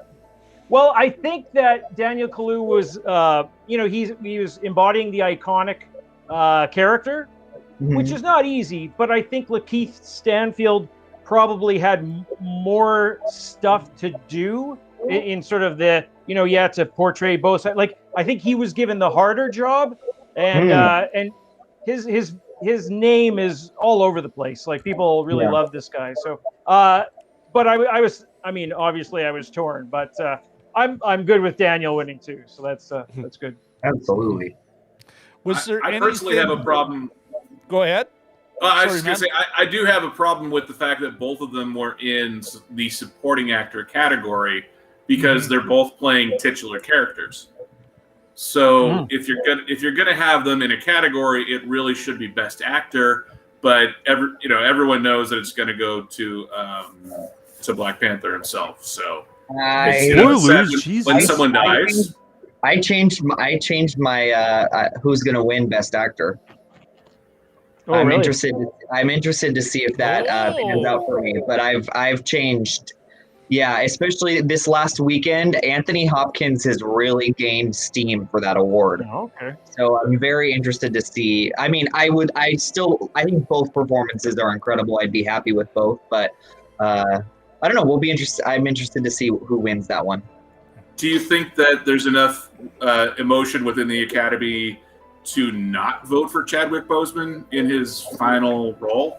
I do, especially since the Academy obviously loves Anthony Hopkins, and this might be his last defining role since he is much older. So I definitely kind of see them going for him, the veteran actor. But obviously there is still, the sentiment behind Chadwick Boseman. But I think it's a little bit more of a tighter race than we first thought. Listen, guys, I want to see where we're at with the leaderboard. So with your permission, Jim, I'm going to hand it over to you to kind of play host while I kind of go off for a second. But guys, just holler if you need me to throw something up or anything. Otherwise, I'll be I'm gonna go work on the spreadsheet. We should find out where are we at with scores. All right. Alrighty. Okay, good. Jim. Sounds like a mission. Yeah, it is. I'm running a little late on some of this stuff. Shock of shocks. Oh, Jim, quick question. What's that? Did you encounter any moose on your way home? Did that come up? No. No moose, but we have some deer just at the end of the block, so that's totally. You wouldn't confuse one for the other, so that's. How did that come up earlier? Were we talking about Canadian? We've learned that moose are incredibly deadly to you Canadians, and yeah, they're like your greatest predators. So we were just concerned about your well-being for a while there. There was actually, well, this is a bit of a bummer, but there's a Manitoba politician who's in a wheelchair because of he did a lot of work up north, and he ran into a moose. 20 years ago, and so he's became a paraplegic. But he became a politician a bit after that. So he had a lot of drive. But it was actually a very Canadian thing to happen, unfortunately. But yeah, and they're huge too. So your car is bouncing off that animal. It's it's like hitting a tank or something. So I wish I had some forelight. I look very gray. You guys all look healthy. I'm going for. I was going for the lead singer of the national mid-concert look here. Just plus 20 pounds. But anyway, it's very. Then I'm running around trying to set this room up, and holy cow, it's hot. But anyway, how's everyone doing? Good. Jim, I love the Oscars poster thing right behind your head there. Yeah, that's sort of a golden award figure. I don't think it's licensed properly, but we got it at Party City a few years ago, and so we sort of put that up whenever we're doing that. We used to have pre-COVID. We used to have my sister-in-law and some of her kids over and do a little thing. So that's. We did little ballots and things like that, and sort of we passed this guy out at the end of the night for the person who won, and they got their name on it and stuff like that. So I've been passing this guy around all night, so you're good. No, that's better than mine. I think this is a Party City animal as well. And who's all in the stream so far? All the cool kids. That's who. All the cool kids. Good. Jim, I'm really curious to hear what your thoughts are on the winners so far. What's going on with your? Well, somebody else just won. Somebody else was able to sort of keep track of a little bit. I love this building that they're in. I'm not sure what it is. It sort of looks like the old Union Station a little bit. I'm sure it's not, but it's a train station, isn't that what you said? DMG, sorry? It's a train station. Yeah, it's one of the train stations in LA. Oh, it is? I'm not very familiar with LA, but they did say that someone sarcastically said, like, "Yay, we're going to the Oscars. We're getting on the train or waiting for the train." So. They filmed tons of stuff in there. It's a beautiful building, and it's one of those sort of I think unheralded. Oh, Colette just won for documentary short subject. It's in. Look up movie locations. It's in tons of stuff. It's sort of like, I don't know if you guys have ever been to DC, but they have a beautiful Union Station there. Like, awesome, beautiful when you arrive by train. It's pretty cool to go. But sorry, my opinion on the Shawn on the winner so far. Mm-hmm. Yeah. You were asking me about Daniel Kaluuya. I'm good with Soul. I actually watched last night in preparation. That was good. I don't know if it's one of Pixar's best, but I quite enjoyed it. And I thought it really came together in the second half. Like I was sort of on the fence about it, and then the barbershop scene happened, and then I sort of was won over. Yeah, and it sort of really came together there. I would say it's my second favorite Pixar film of all time. Really? It's my second favorite Pixar film of all time. I might have to rewatch it. Rob, hot take. Where's Henry? Bring him up. I don't think that's a hot take, is it? Do you think it's better? Is it a hot take, guys? Tell me. I think it is. Yeah. Sure, yeah. Yeah. Then hot take it is. Shawn, do you think it's better than The Incredibles? I do. Yeah, Shawn. Yeah. But The Incredibles is probably my number 3 or my number 4. What about Toy Story 2? Yeah, my number 1 is Finding Nemo. And then number 2 is Soul. I can respect that. I remember seeing Wall-E in the theater and coming out just going, whoa, that was wanting to compare it. We saw it with my family, and we saw it at a little where we have our family has a cottage. They have a little town called Kenora just over the Ontario border, and we saw it in their tiny little theater there.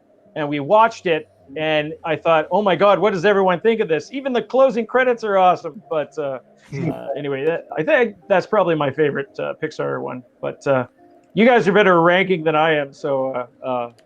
But yeah, so some of the others were good. I was surprised. My daughter loves Oscar Isaac, and he's actually in one of the live action shorts. I think the Letter Office, or one of the ones. The Letter Room, yeah, the Letter Room. Yeah, the Letter That's Room. what Yeah. I voted for the Letter Room. Oh, did you? Yeah. Didn't win. But yeah. Just trying to think of who else has won. Emerald Fennell. That's kind of exciting to have a new young writer. We watched. My wife and I watched Promising Young Woman last night, and thought it was pretty great. And okay, good. Yeah, that makes me happy.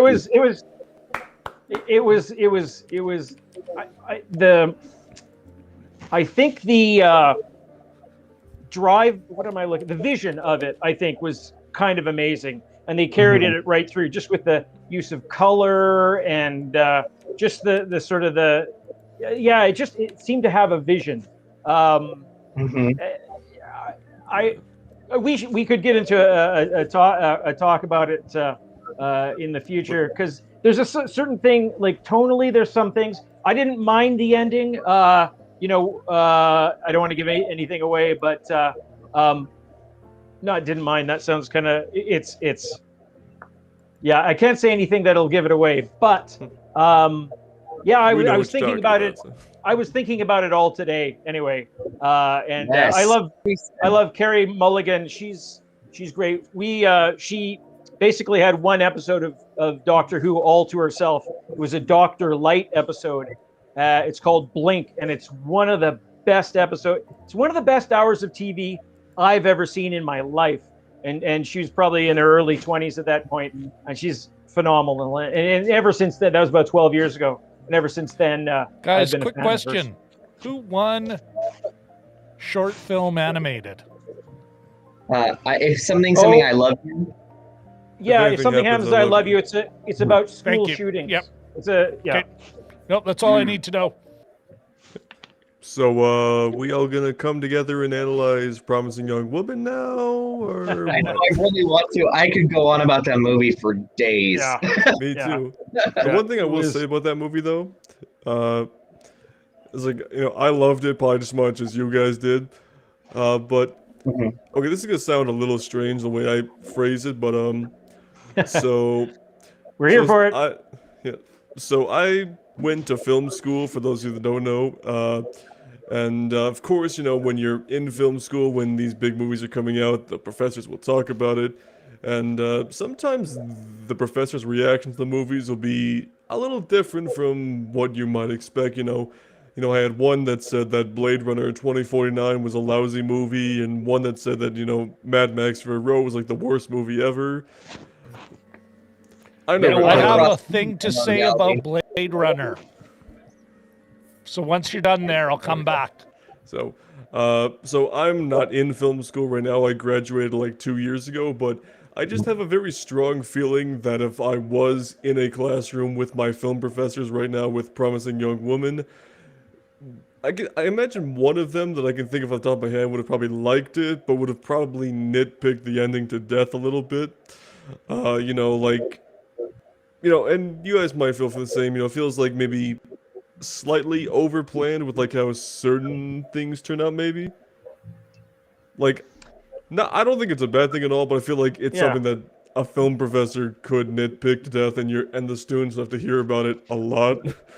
Yeah. So I feel like it's one of, I don't know, I just feel like it's one of those movies that would have opened up a lot of discussion in a classroom environment like that. That's all I gotta say about that. Which is probably a good sign, I think.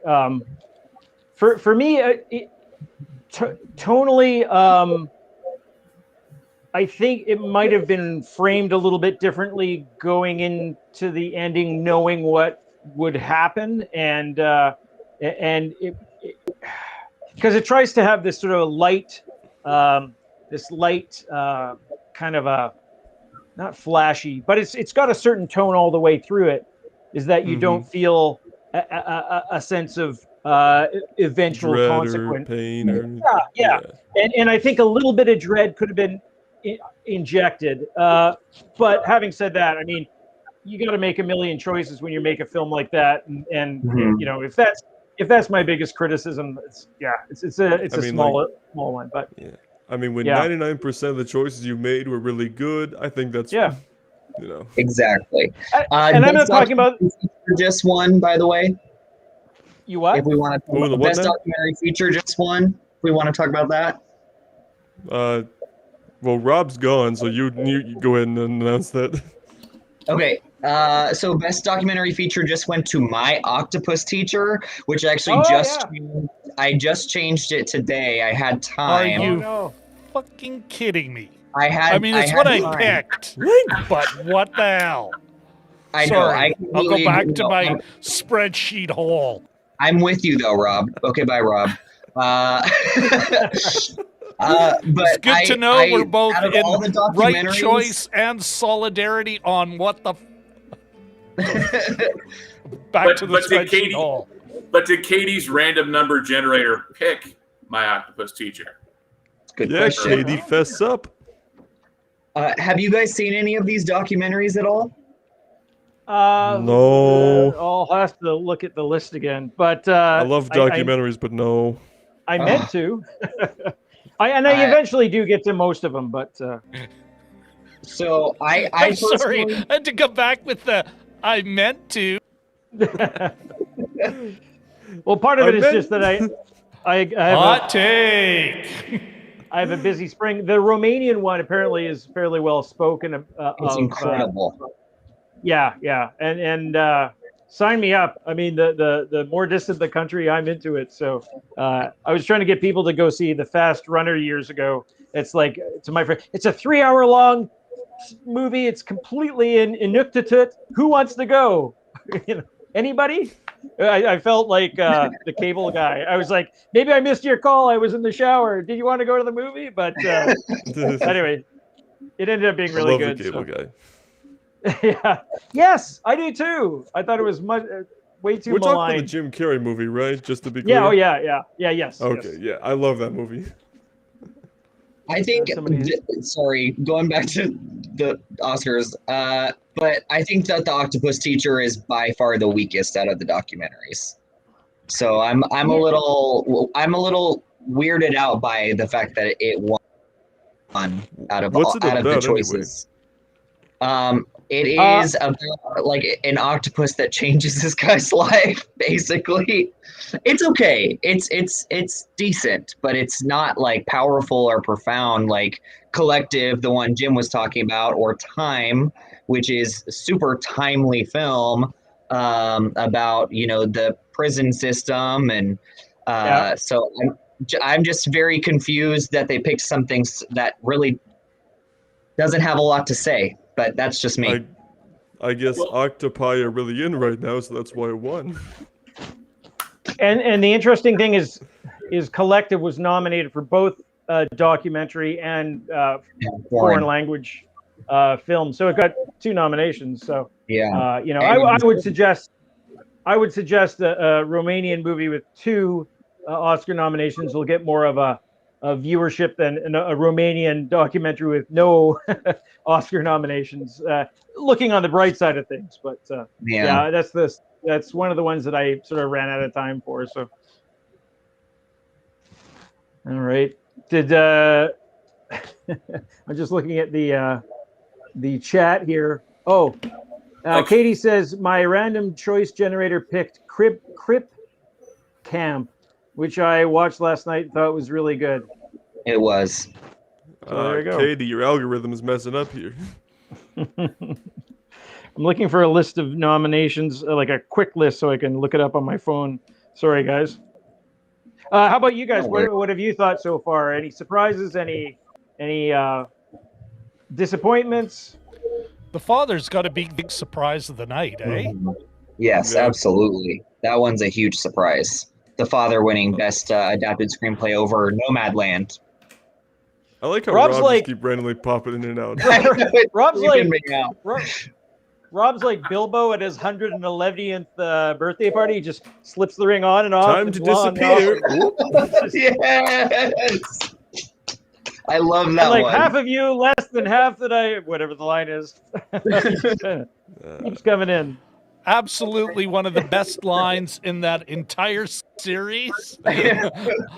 Was it, I like the best of you half as much as you deserve, Oh shit! Now I got to look it up. Now Anyway, you got go back to what you're doing. I got to get back to the spreadsheet.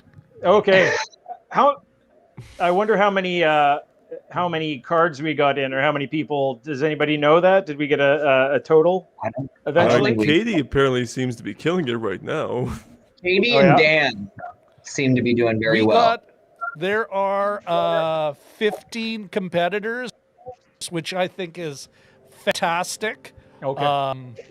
Yeah, you know what? For a first time out of the gate, and the way this is playing out, and have multiple things going on, we're doing great. Yeah. Okay. Yeah. Back to my I spreadsheet love it. hole. Somebody's talking about spray paint and guitar guy. Spray paint. Talking about Fury Road right there. Oh yes. Okay. Yeah, you know the guy. You will go into Valhalla with paint on your flipping face or whatever. You can't see me. I can't believe Eric Thorpe thinks that's underrated or overrated. I can't. No, Fury Road's great. No offense, Eric. I respect your opinion, but come on, Fury Road's so pretty good. awesome. And you came out of that theater thinking this doesn't happen, like this level of insanity doesn't happen all the time. Like not every movie you go and just that. Like seriously, a guitar guy on the front of a thing. You got Tom Buddy. He's all chained up with a muzzle over his face at the head of a Jeep, and you've got fire tornadoes. and Charlene's they're on, I don't know, shaved and. I'm ashamed to admit I didn't see it in the theater. I had to wait to the Blu-ray, but it's a lovely addition to the Blu-ray collection. So I gotta get the 4K.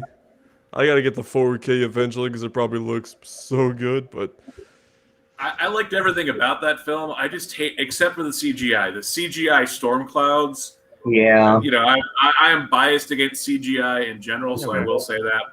But to have everything else in camera, pretty much, and everything else to practical. have that CGI.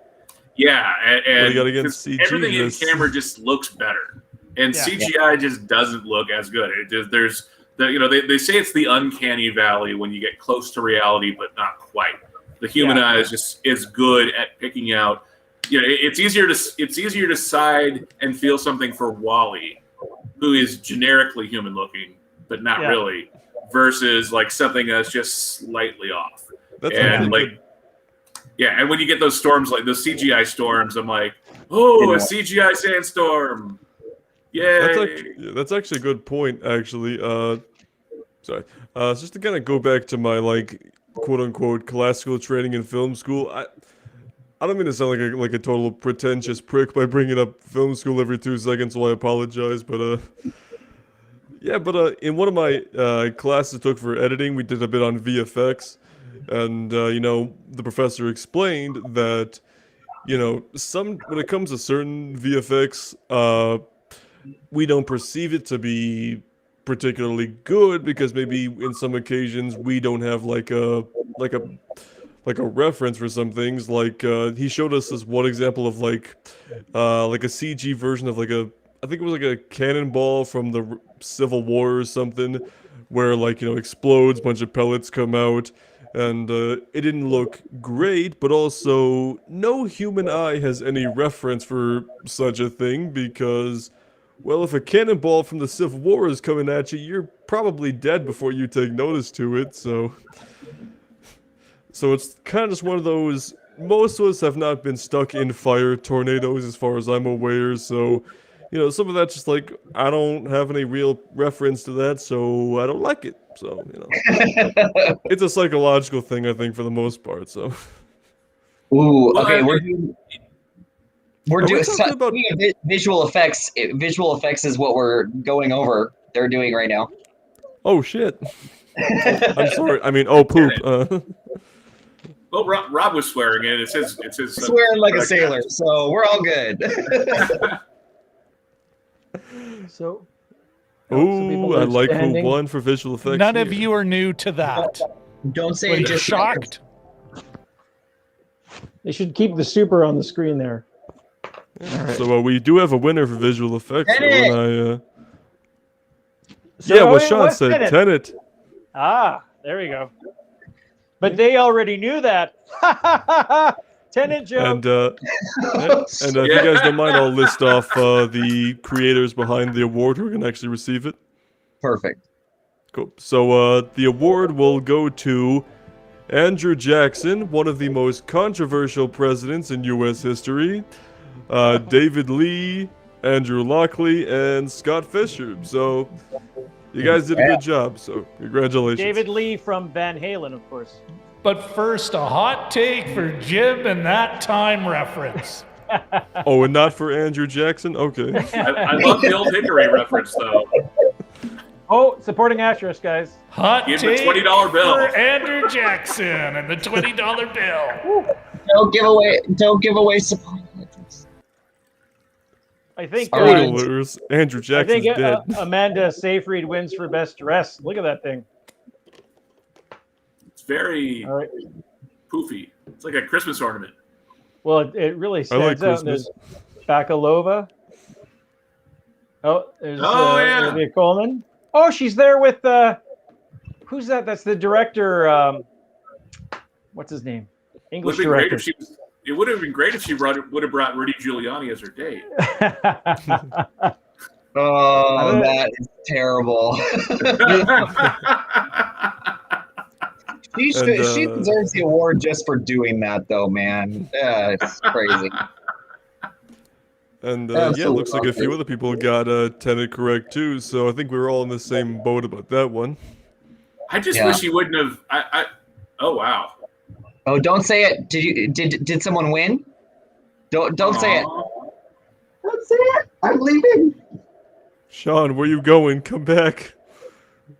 Don't get lost in the reel, man. I'm already lost. That's good. Don't come over to the Brockup side. You'll regret it. Unless you want to. I mean, I'd like to have you on the channel at some point. Sorry, why didn't Shawn want to know? I don't know. He's gone now. So. My TV is behind. Oh, okay. Oh. Maybe it's a west. Well, you guys are all in the west. You guys are further west than we are. Yeah, we're a bunch of cowboys over here. Woo! All right. I think he knows. So, for a little backstory, I watched Shawn's. Okay, I heard that ranking. holler. What won? Minari. Zhang one for Minari. For wow. Best supporting. Ooh, goody. Yeah. Points for Rob. And Oh, She's yeah, really likable. Well, and Shawn, you were talking about her in your. I saw you ranking the Oscar nominees earlier today. I think you mentioned her specifically. Yeah. So that I thought that would appeal to you there. Well, that's awesome. She to me is the heart and soul of Minari. She's the reason why I think I love that movie so much. It's definitely in the middle of the best pictures for me, but she made that film. Yeah. Well, that's great. That's Cool. yeah. Have you guys not seen Minari yet? No. I haven't yet. Oh, Not see it yet. Brad been on my Pitt list. looks like he's choked When's the up. Blu-ray coming out? That is such a Cody thing to say. Minari now in 5K. Oh my goodness. I actually miss DVDs and all the. I gotta not stay every, on, even Okay. if I'm looking Shoot. the other way. Not That every reminds me, extra Jim. was always great, but you would have those sort of buy-in, those little sort of promotional films that really didn't say anything. The best one I ever saw was Monty Python, and Palin and Terry Jones went around to all the sites that they filmed at for the Holy Grail. That was the best DVD extra I'd ever seen. It was super charming and awesome. But yeah, Speaking I sort of missed that. DVDs, Jim, I haven't forgotten about you. I've got the Love and Monsters DVD. I'm gonna mail it out soon. I'm sorry for taking so long, but I Yeah, will get no that worries. out to you soon. Okay, sounds Totally good. sorry about that. No. Love and Monsters finally came out in the UK. I saw a bunch of people finally were able to see it. I just better can't have believe liked how it. far behind the UK is with release dates. Hey, you guys. Well, it's also hard too because they have the different the codes for the The region codes. They don't have the region codes. They're region B and we're region A, so it's two different ones. So. Guys, quick region question. coding, Okay. What My Octopus Teacher did win best feature documentary, blah blah blah, right? Yes, blah blah blah included. Yeah. Yes. Okay. Just wanted to confirm that. Thank you very much. You Somebody have a continue guitar? with your Oh no, back that was to my your mic stand regularly with the scheduled springs.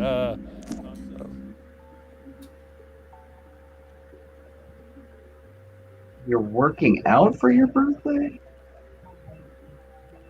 Someone getting swole for their birthday? What's going on? Yeah, sorry, this is so random, but my friend just sent me an invite to her birthday, and it's a working out party. It's like going to a fitness club to work out. That's the birthday party.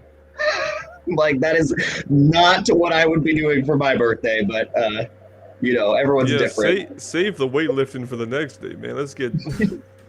Yeah. That sounds sort of like when people go on a blind date and they go like do like a charity thing for their blind dates. Like it's a good cause, but is it like something you want to do on your first date? Sort of. Yeah. I mean, Sounds some like you're people speaking really from like to work experience out. How many nominations are we into now? Like, we're 2 hours in to the show. How many nominees have we got? And in different order, right? Have you guys noticed that? The Yeah, fact that like they've they done gave best best already director is out. insane. Like, yeah. why don't they just like give us best picture now and then just like give some random thing at the very end just to mix it up a little? Stay tuned for the sound mixing and This picture's Minari, but also here's some like catering services and stuff. It is a really interesting broadcast too, because we don't have a lot of the usual like the best song performances. And they did that a lot before. Oh, they did it before. Okay. Yeah, so during the red carpet thing before, that's when they had all the musical performances, which is new this year. Did Billie Eilish perform, even though No Time to Die hasn't come out yet? That'll be for next year, Cody. Okay. Okay, guys. You love Billie Eilish, don't you, Cody? Folks. Yeah, but like. All right, I'm interrupting here. Okay. I have an update. We're still a little behind. These are unofficial figures. Okay. This is important to note. But currently, and let me share the screen.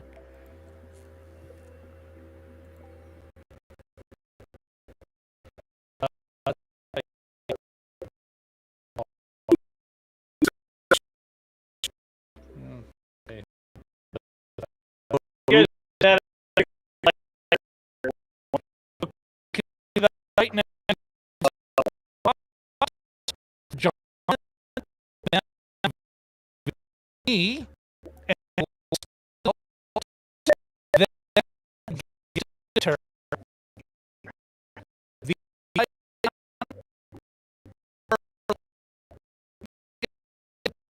one.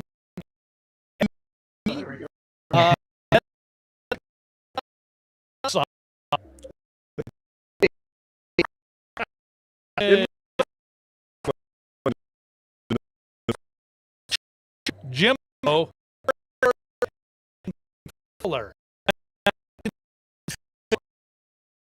to enter. I'm gonna go back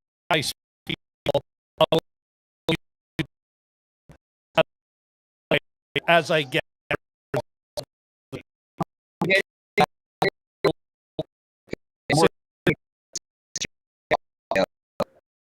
Okay.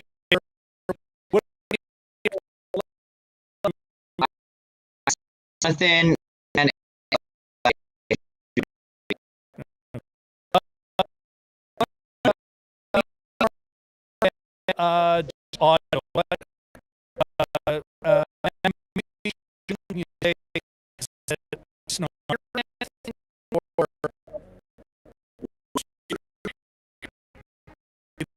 is going well and shared. Are you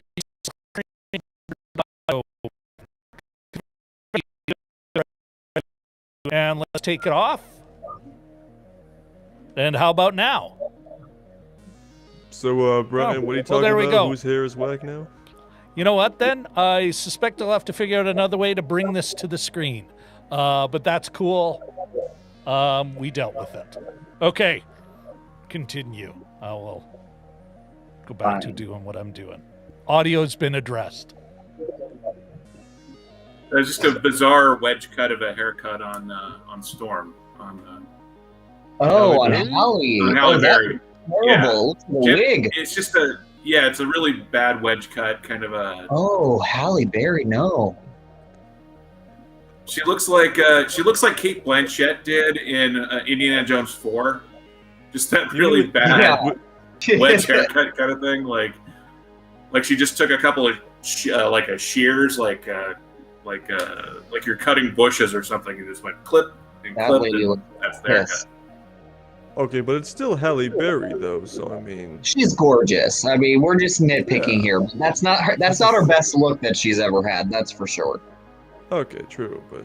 Well, yeah, but that's the kind of haircut that you look good in spite of having, not because of having it. Like, she's pretty because she's Halle Berry, but look at that. It's just, it's just, I don't know. Not my... Her dress is great, but... Truly are the red carpet guy, aren't you? Well, we got a winner for chime production in design. here. 5 white men editorializing on women's dresses. Top 10 reasons why Halle Berry is still fabulous. I'm just saying. I'm really quite proud of the fact that our channel has only moved up in women's not necessarily participation, but viewership. And I would like to keep that trend upwards. So as you guys do this, as you objectify, please keep in mind that Rob's really happy that right now 1 in 4 women, or 1 in 4 of my viewers are women, and I'd like to see that to go up. I completely agree. I will now go return to my spreadsheet hole. See you, Bilbo. Okay. That sounds dirty, Rob. That sounds very dirty. Listen, just one. I'm just keeping an eye on the spreadsheet ring. That's it. Keeping it from that. Hey, Shawn, what are you about to announce there, buddy? That Mank just won for Best Production Design. Woo! Yeah. So I'm sure if anyone watched the last live stream we did, everyone knows I'm not a fan of that film. But if it were to win anything, I think production design is well deserved. It's a beautiful looking film. Yeah, and then, I mean, from the trailer on out, it looked pretty amazing. Like the way they did the trailer and everything, it was just sort of obviously all in for that. But yeah, that's And practical they're on the board. effects. Yeah. No, And just to make sure cinematography now. And just real quick to make sure credit's given where credit is due, the winners for production design are going to Donald Graham Burt for production design and Jen Pascal for set decoration. Just want to make sure the individuals are acknowledged for their hard work tonight. So Absolutely. congrats to you Very guys. good. Thank you for doing that, Cody. Yeah, Yes, cinematography is up right now. I love cinematography. This one's gonna be. It's in the bag. Interesting. Oh, you think so? Yeah, for Nomadland. Yeah. I mean, unless Nomadland starts losing things, it lost for screenplay. But it won for director, so That's true. I can't wait for all the Eternals What? trailers to be like from know. award-winning director Chloe Zhao. No. From the Academy Award-winning director of Nomadland, Marvel's The Eternals. Oh man. What? Mank got it for cinematography too. Really? I didn't want to spoil it. I didn't want to spoil it for Shawn. Oh, sorry. Yeah, please don't. DMG, thank you. You're amazing. Okay. Don't worry about it, Jim. It's okay. All right. But I got here late. what? Mank did? Yeah. Okay, so I want to know, guys. So now that Mank won, so Nomadland has lost out on Best Adapted Screenplay and Cinematography. Now, do you think they're kind of just spreading the love to some of the other nominees, and then because Nomadland's going to win Best Director and Best Picture, or do you think that Nomadland might not win Best Picture now because it's hasn't been winning these awards? Yeah. Well, director's a pretty big one. Well, what would be if it isn't going to be Nomadland, what's that second best option? And that's the Trial of the Chicago 7. Probably. I think Minari. Yeah? You think I do. Pick another, wow, to pick such a bold, an American film with that take, right? Bold. But I'm just thinking in that ranked choice, and you got all these kind of interesting, bold choices, and then that second option is I like that. Well, it is Just putting it out there. It's sort of interesting too to see that in a year where I doubt anyone saw any of these nominees in theaters, the film that wins Best Cinematography is black and white. That is sort of interesting. It is. I mean, black and white is beautiful when done correctly. So yeah, it can be. Yeah, absolutely. Yeah. But and speaking of which, sorry, I just want to shout out the cinematographer that did win. Yes. That does go to Eric Messerschmidt. Again, apologize if I got the name wrong, but again, Eric, congratulations. Not Eric Thorpe, sorry, different Eric, but still, good work. There's another Eric. What? The guy who was the cinematographer for Chicago 7 is named Phaedon, Phedon Papa Michael, which is kind of awesome. But it's a cool name. Yeah. Phaedon Papa Michael? Phaedon Papa Michael's, I think, Greek, but yeah, pretty cool name. Anyway. That is a cool name. Cody? Wait, Cody, change my name now. I'm sorry? Oh. So, if there was another nomination for Best Picture, because they can have 9, right? Or is it 10? They can have 10. That's They 10 can now? have 10. No, yeah, they can have up to 10, and then this is the last year they are going to have that they can have less than 10. Starting next year, no matter what, it's just always going to be 10 nominees. Okay. So what do you guys, and this for the chat as well, what was overlooked that should have been on there because there were only 8 nominees? So if you had to choose any 2 movies that you saw from the last year. Just real quick, my battery's dying on my camera, so I might vanish for a couple minutes. Okay. But continue. I would go with One Night in Miami as a film that I nice. think was absolutely worthy. Yeah, that's right too. Yeah. Amen. That's a good I one. love that film. I think that Ma Rainey, obviously, it just styling and not production design, hairstyling and costumes, and Chadwick's performance, Viola's performance, I think that one was overlooked as well, especially since they had 10 spots to overlook One Night in Miami, and Ma Rainey's kind of odd to me. Yeah, and that's what when we had our show last time, that's what I thought too. What's the procedure where all of them don't get filled up? That was sort of mystifying. But anyhow, I just thought it was kind of an interesting question. And then, of course, you have to think back to what were current movies that I saw in the last year, and that includes Netflix and Amazon, and I know there's some Golden Globes. I'm not suggesting that Palm Springs would have made it to the best movie selection, but and by the way, we watched the first 2 episodes of that Made for Love, the new Kristen Milioti show. She was the other lead in Palm Springs.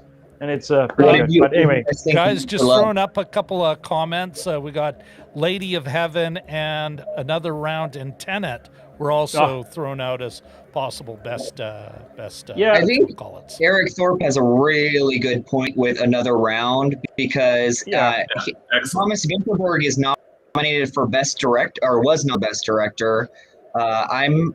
So that's kind of crazy. You know, that would have been a good choice to be in the 10 as well. yeah, that's true. And keeping in mind too that usually Best Director and Best Picture overlap quite a bit. And if we have Absolutely. more Best Picture nominees than we do Best Director nominees, it does seem a little bit weird that we would have a Best Director nominee who isn't a Best Picture nominee. Yeah. Completely. Great point. Yeah. Oh, Man in Movies is here. I see. That's awesome. And he's at the top of our leaderboard too. Oh, is he? Oh my gosh. What is Lady So of Heaven? far. Remind me. Huh? Lady, Uh-oh. there's Just lost Bilbo. Rob. Lady of Heaven is a joke. All the Okay. critics on YouTube, like Austin Burke, Shawn Chandler, everybody's been kind of saying that this person's been going around and spamming everyone's channels saying, please do a reaction video for Lady of Heaven. I got a couple of those. And it is a Really? real That's movie. a but thing? It is a thing. Everyone's been hit by. I've been hit by it twice. I know Shawn Chandler was hit by it. Austin Burke was hit by it. Brand New Critic was. Just a ton of people. Jim, were we you haven't hit by made it? it to that level yet. No, I know. I feel left out. Maybe it's an American What the- thing. It might be. I don't know. I don't know who. The guy who's been doing it. His name is Man of Goodwill. Sorry to Man of Goodwill. That's his username. Oh, I've seen him in comments. Yes, Man of Goodwill.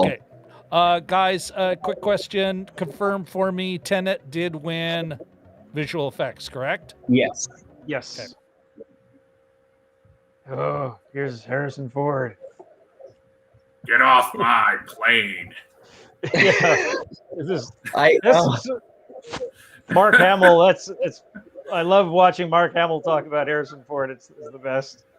Well, he does a great Harrison Ford impersonation Oh, yeah. too. I hate that I'm so behind you guys because you guys seem like your stream is happening at the same time. Like I'm Are sorry. you on? Do you have a satellite or are you on cable? I'm on Hulu TV, Oh, okay. so that might be why. I haven't used Hulu TV before. Is it a good service? It's a really great service, and I mean, we all use Hulu in the house anyways for other things. So just to add on a little bit more to have the live TV, it works out. And they have a lot of the sports channels too, which would be good for you, like all the ESPNs and stuff. Oh yeah, I've seen all those Damian Lillard commercials where he has the cash gun that they shoot at the camera. So what's the difference, Shawn? What's the time? Like 2 minutes, or is it? I would say it's maybe like a minute off. Okay. Harrison Ford just popped on. Yeah, he doesn't look happy to be there necessarily. I don't think. Does he look happy doing anything? No. He always seems very put upon. Like Yeah, like and why part of it am too, I I think is here? that I think That's part of it too is that exactly it. Put upon. I think part of it too is that he still looks like Harrison Ford. He just looks like Harrison Ford got 2 hours of sleep last night. Yeah. So he still looks like Han Solo. He still looks like Indiana Jones. But Yeah. it's like, dang it, where's Ally McBeal? I'm editor, darn it. Yeah. Good for them. It always seemed like a bit of a surprise couple, but no criticism on my part. Film editing's up now. That's a hot take. Okay, Jim, don't ruin it. Okay. Okay, so Just- Those are Dan the is nominees. saying that he's even behind me. and he's on YouTube TV. They just announced the winner at Zack Snyder's Justice League. Kidding. Well deserved. Time out. 4 hours and 4 minutes. Maybe it got the award for editing for most need of editing. How about biggest editing? Oh, I'm not gonna win against you three, so I'm not even gonna try. I didn't even see this one. Dang. That's all right. Don't spoil it for Shawn. Okay, so I'm literally getting the nominees right now. So we have The Father, Yorgos Lanthimos, Nomadland. Okay, in my opinion, this is just me saying I think The Father should win for best editing because of how it really puts you in his head of having dementia. That's who I would pick for best editing, but Sound of Metal, really well edited. How far are you behind there? Trial of Chicago 7, they're saying, is the nominee. Okay. Are you seeing this, Brian? Or Dragon Yeah, I'm Movie seeing guys? it. Or... Whoa! Oh. So that's my reaction.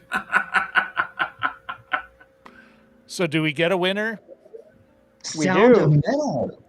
Sound Where's of Metal. Cody? Build editing. Cody's doing the be right back. Yeah. Yeah.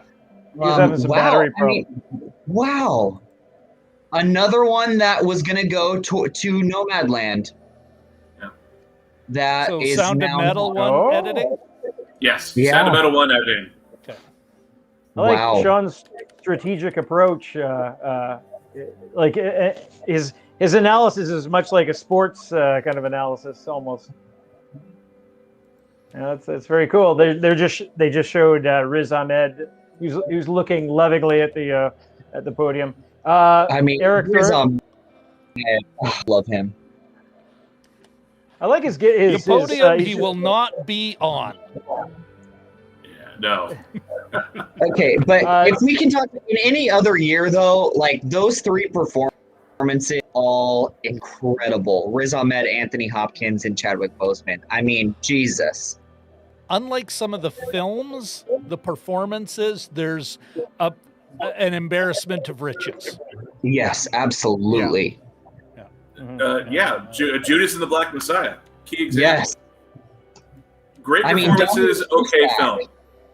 So Wait, I you didn't think like with it? that one. I thought Brian?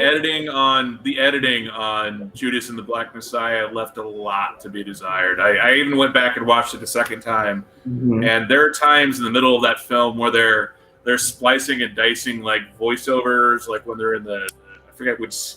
There's a church scene or something. It's one of the public scenes, and they had to go to a voiceover just to cut down on time. It's what it feels like.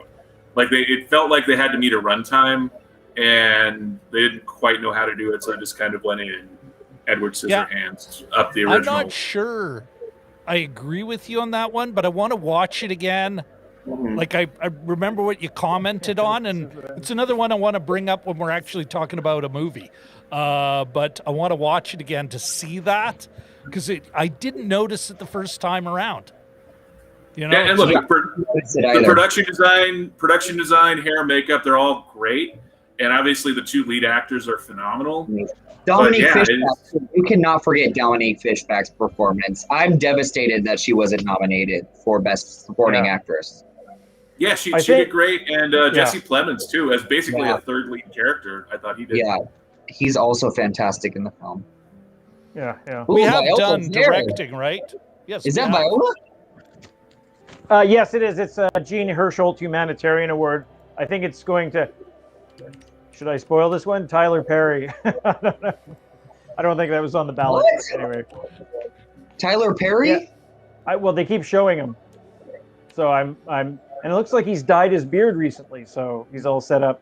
I was going to say to Dragon Movie Guy there that I think the reason, and they always talk about this sort of strategic voting for, or what category you're going to put your people in. And I think because Chadwick Boseman was up for Best Actor, I think that maybe made the Judas and the Black Messiah folks say, I'm going to, he'll probably get, or chances are he'll probably get that. We don't know yet. But that it was a strategic choice to put the other two guys into another category that is Best Supporting Actor. Yeah, and that was my feeling about it too. But yeah, if you have two characters that are the in the title, it's Judas and the Black Messiah. Mhm. They are the two lead characters of the film. You could maybe argue that Jesse Plemons should be a third main character. I think that the one. Sure. Quick question. Just want to make sure. Music original score and music original song. Have we even touched those yet? No. Perfect. Okay. Okay. Go ahead. What was I going to say now? I just lost it. We were talking about Judas and the Black Messiah. Voting. Well, and you're right. They do a lot of strategic. You see that every year of people sometimes not going into separate like they don't want to compete with each other, so they go into separate categories. Like really, someone that should be a leading lead candidate, lead nominee ends up in a supporting category, or vice versa. There was a bit of a built-in problem or a logistical hurdle, I think, with Judas and the Black Messiah, changing the title. That is that the middle section when Fred Hampton goes into jail, and then it sort of he's not there for a bit, which was something that actually happened, that they had to sort of you can't just have him be in jail if you're looking at the organization. It sort of reminded me back when I was a kid reading a lot of Stephen King. One of the things that he did, I think it was Christine. He had one, and I'm not comparing the two, I'm just saying it's a neat technique, is that he had one, the first half of it was told through one character's eyes, and then that character broke his leg. I think it was Artie's friend. He was a football player. He broke his leg. So then it actually transferred, from chapter 9 on to another character. And he sort of played with point of view a bit. And I thought that was, it's Christine, it's a honk car or whatever. But, I thought it was kind of an interesting, I always remembered that he, was sort of a tryout there, but it seemed to work. I thought you said that. I thought you were going to say that Christine then became the voiceover and was just honking and making automotive sounds as the voiceover to narrate the story. I'd read the hell out of that book. Should we do a quiz, like a quiz for the yes, audience? Yes, we should. Oh yeah. Should we do a panel trivia question, because we're a little behind on those? I've got help. You know what? Let's do one with the audience. We've kind of ignored them. Plus, I did these fancy overlays. So, bottom line, I want to do the fancy overlays. God damn it! I put this effort in. Okay, question number 5. That's what we're at. Are you ready to go? Yes. Question number 5. Adapted screenplay nominee One Night in Miami takes place with 4 real historical figures during a fictional night out. Which historical figure is not in the film? A. Malcolm X, B. Jim Brown, C. Wilt Chamberlain, or D. Sam Cooke? Adapted screenplay nominee One Night in Miami takes place with 4 real historical figures during a fictional night out. Which historical figure is not in the film? Malcolm X, Jim Brown, Wilt Chamberlain, or Sam Cooke? Do we get to vote on these two? Well, it's supposed to be the audience one. I tried to make it a little bit less inside baseball, but Jim, I accidentally went for it and and gave my answer for one. Whoops, sorry guys.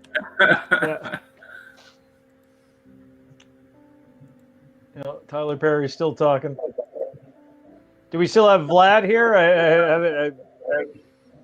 I think I'd be more inclined to listen to Tyler Perry if he was doing it as Medea. I wonder if it crossed his mind. Oh, he's doing the black, like his black velour jacket and black silk shirt and black bow tie. Very sharp. Yeah. Anyway. It does show up really interesting on camera, especially with the backlight.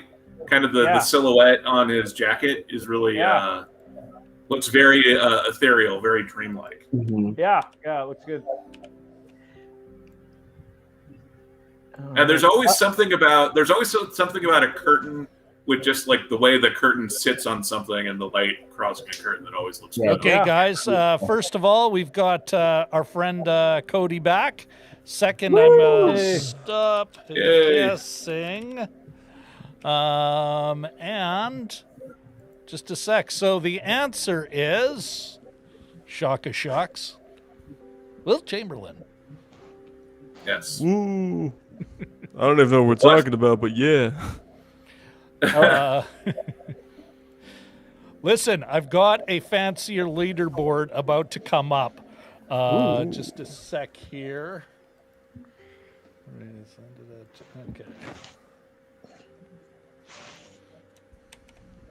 So we just had the. I haven't watched the whole thing, but I think we had the first "Walking in the Wrong Direction" by Tyler Perry, where he walks one way, and goes the other.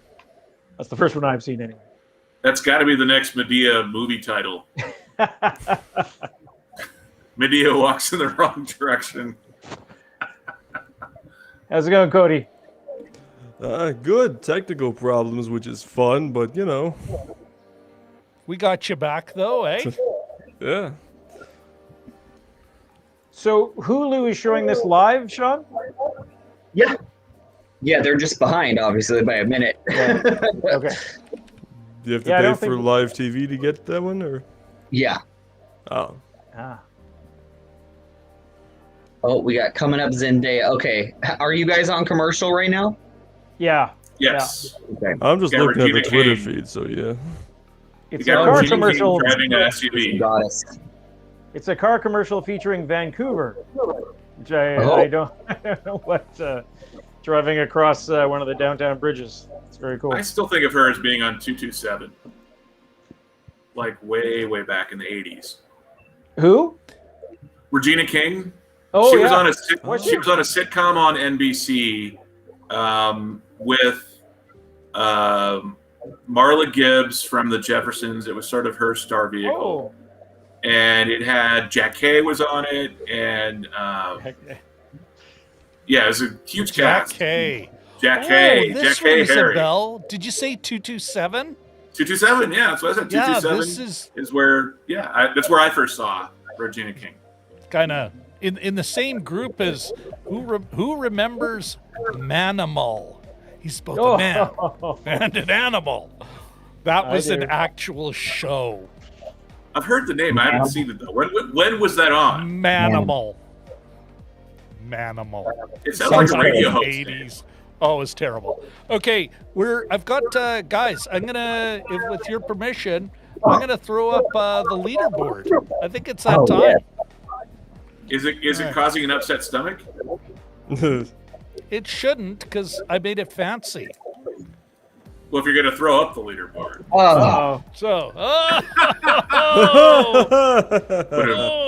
You're not even getting a hot take off of that. Okay, here we are. In the lead, I am. Jonathan Manamu's right behind me, 26. Lost in the Reel in number 3, 24. The Upside Dan and the Guesstimator at our heels at 18. Richard L, 15. Jimbo, 14. DMG, 13. Charlie, 13. The Brock Upside moved up from the bottom into the middle third, let's say. The Brock Upside at 12. Same with Eric Thorpe and Katie Fowler. Maya is at 10. Excuse Me is at 9. And Zed the Grouch. God damn, that's a good one too. Zed the Grouch and Excuse Me. I want to say thank you all to trying to bring some little zing to your screen names. Thank you all very much. Anyway, Zed the Grouch is number 9. But if we took out us, as panelists, let's say. That'd be Jonathan, the man of movies, and then the Upside Down, the Guesstimator, Richard, Charlie, Eric, Katie, Maya, Excuse Me, and Zed the Grouch. So not some bad scores. And what is interesting is that Katie Fowler, as our marker of are you as good? Are you better than a monkey? A fair chunk of us are better than a monkey. Mm-hmm. Which makes me feel pretty good. And even those folks who aren't better than that random number generator, they gave it a swing, which is what we love. So anyway, we go. Richard L. on this one, actually.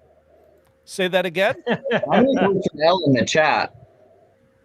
Read Richard's comment. Oh, okay. Oh, yes. Let me pull it up. 1 second, guys. All right. Richard L. says, leaderboard pulled amid technical difficulties, only to return with Rob in the lead. Suspicious.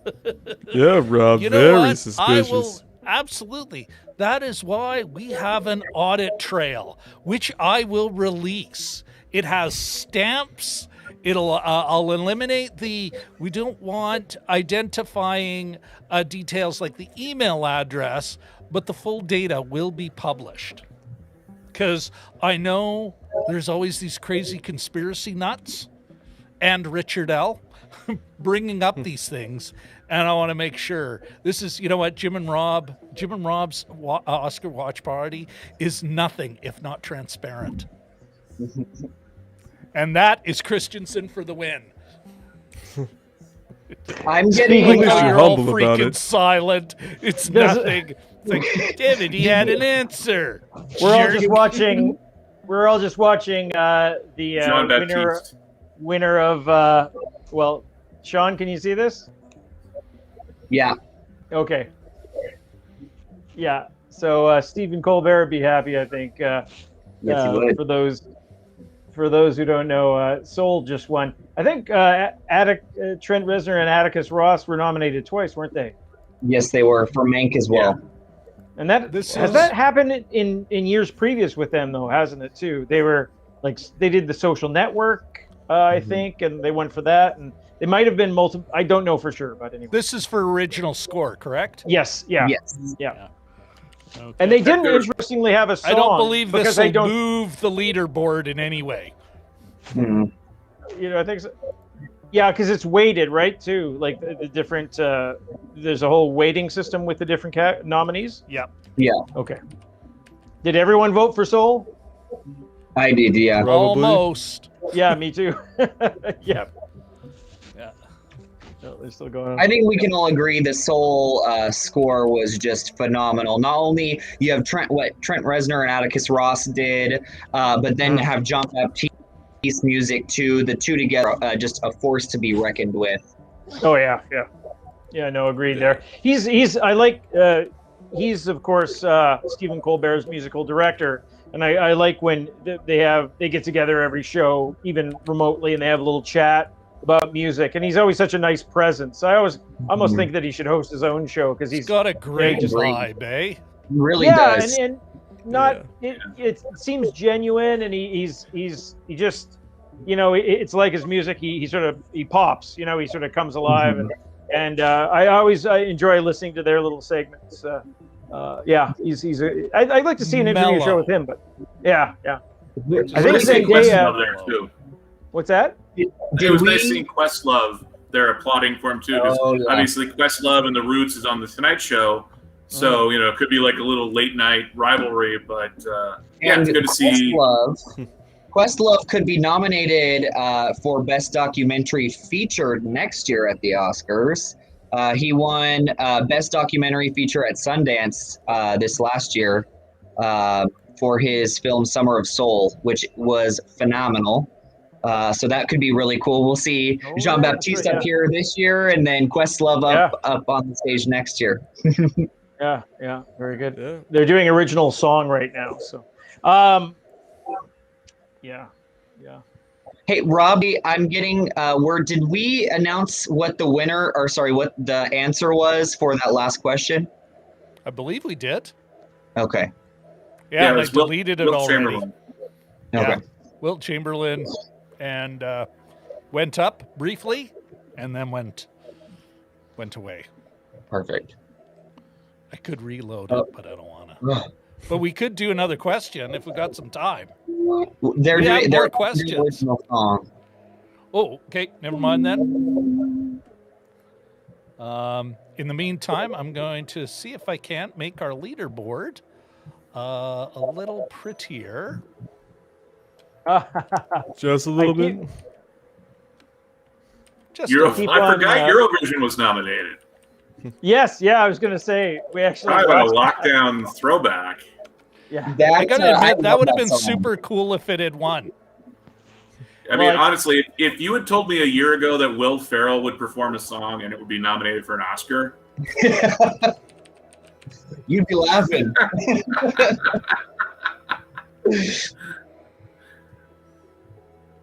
I haven't seen that. What's the winner? Well, it wasn't Husavik, but I don't want to spoil it for Sean. These are all good songs. You know, So, once a year they have, or a couple times a year they have, the Winnipeg Symphony Orchestra has the Pops or whatever. They have movies, music from the movies, and before I started going to them, it sort of didn't really interest me. Then I went to one, and they had this, they would have this composer, and he'd talk about his composer friends, and he said, "Oh, we chose this one, we chose that one," and they're actually kind of fun evenings. But it got me to stay to watch the closing credits, if only to hear the music, because usually they save us, a song that didn't make it into the movie itself. They save some of the better music for the closing credits, and with the sound system that you have in theaters. So that's sort of a thing that I do now. I stay for the very end of the closing credits typically, but yeah. And looks like the winner was announced. No, really? Yeah, it was So announced. who was it? The winner was. Uh-oh. Is So it the frozen? winner was It's got to be Fight one for. night. Oh, Sorry, go ahead, Cody. Oh, sorry. So, Golden Statue, Fight for You from Judas and the Black Messiah. Wow. Going to H.E.R., Ernst Emil II, and Tierra Thomas. I'm shocked. All right, I yeah. thought I was going to go to Leslie Odom Jr. hands down for Speak Now. Oh yeah. Yeah. Folks, there was only one person who picked that in the Really? entire prediction Really? mess. Yeah, one Wow. person. Too Was bad it it Katie wasn't in the worth random some number? big points. Unfortunately, no, because that would have been just awesome. I can't believe I'm so seized of Katie's kind of random number play. I'm Yeah. just like, I've never pulled for a random number generator the way I am today. The machines are taking over.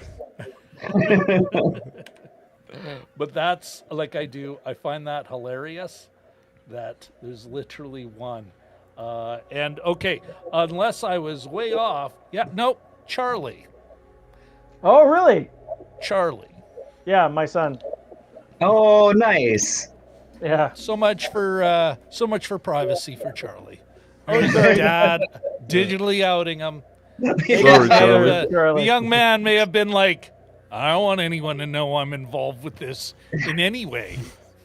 My dad and his weirdo online thing. Right. I was needling them to do it today. So Oh, nice. that's good. Yeah. All the Well, cool kids thank are you doing for it. that, by the by. By the What's way, that? what does everyone think? By the way, what does everyone think of the aspect ratio that they're going with this 2.35 or 2.4 to 1 on the broadcast? Do we like this? I'm not against it. I like I'm it just- myself. I'm just Yeah, following the Twitter feed, so I don't know. Makes it feel movie. Yeah. Makes it feel It's the doubly- exact- The exact It- opposite of Zach. I was thrown off by the At daylight the risk of. when it started earlier. I was really thrown off by the daylight streaming through those big windows. I was like, well, it's supposed to be, even though it's West Coast, it's supposed to feel like night, but it's now gotten dark there. So I think it's dark in there. The way they're doing it with the crane and with the Steadicam, though, is really well done. I have to admit, it is a lot, and the smaller venue does make it feel a lot more intimate. And I don't know, there's something about it that works for me, and maybe it's the footlighting on the tables where it kind of gives it that ambiance look. Yeah, to it, and everything's kind of like glowing, lightly glowing. It feels a little like fairy tale kind of. When we can all agree, the broadcast has been so much better than the Golden Globes.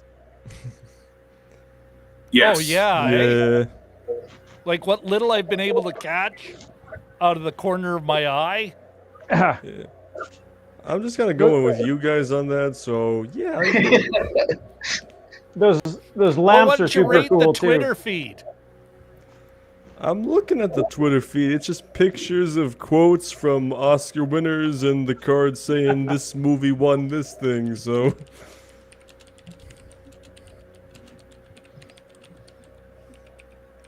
Is that Rihanna? I don't know. Is it? Was he just talking to Rihanna? It did look like it. I just watched it for a sec, but I think he's doing like a stand-up routine right now, or he's sort of just riffing. Well, Zendaya looked really good earlier in that yellow dress that she had on.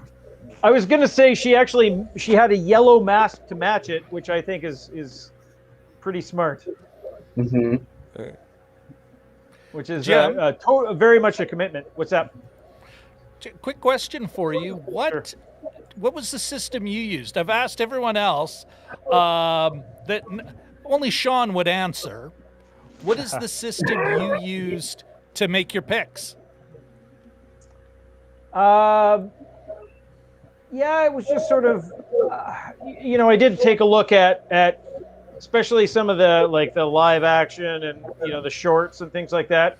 Not that I won them at all, but I would sort of I gave it a quick look to see what the subject matter was.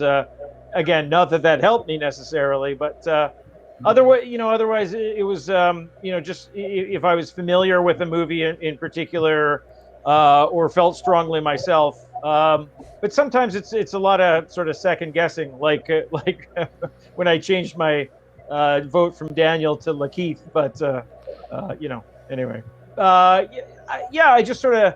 I did sit there and sort of figured if there wasn't a movie that I didn't know, I made sure to look it up, because often when you do look it up, it sort of, you're like, oh, that one. Oh, I remember them. I remember hearing about that.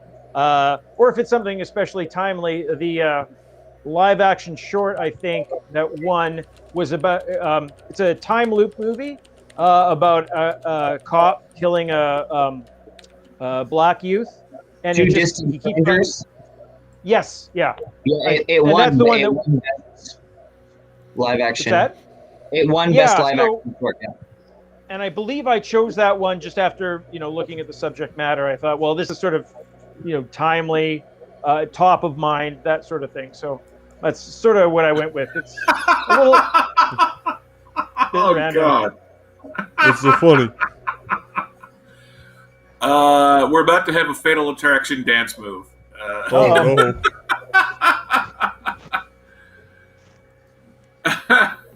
Well, that's awesome.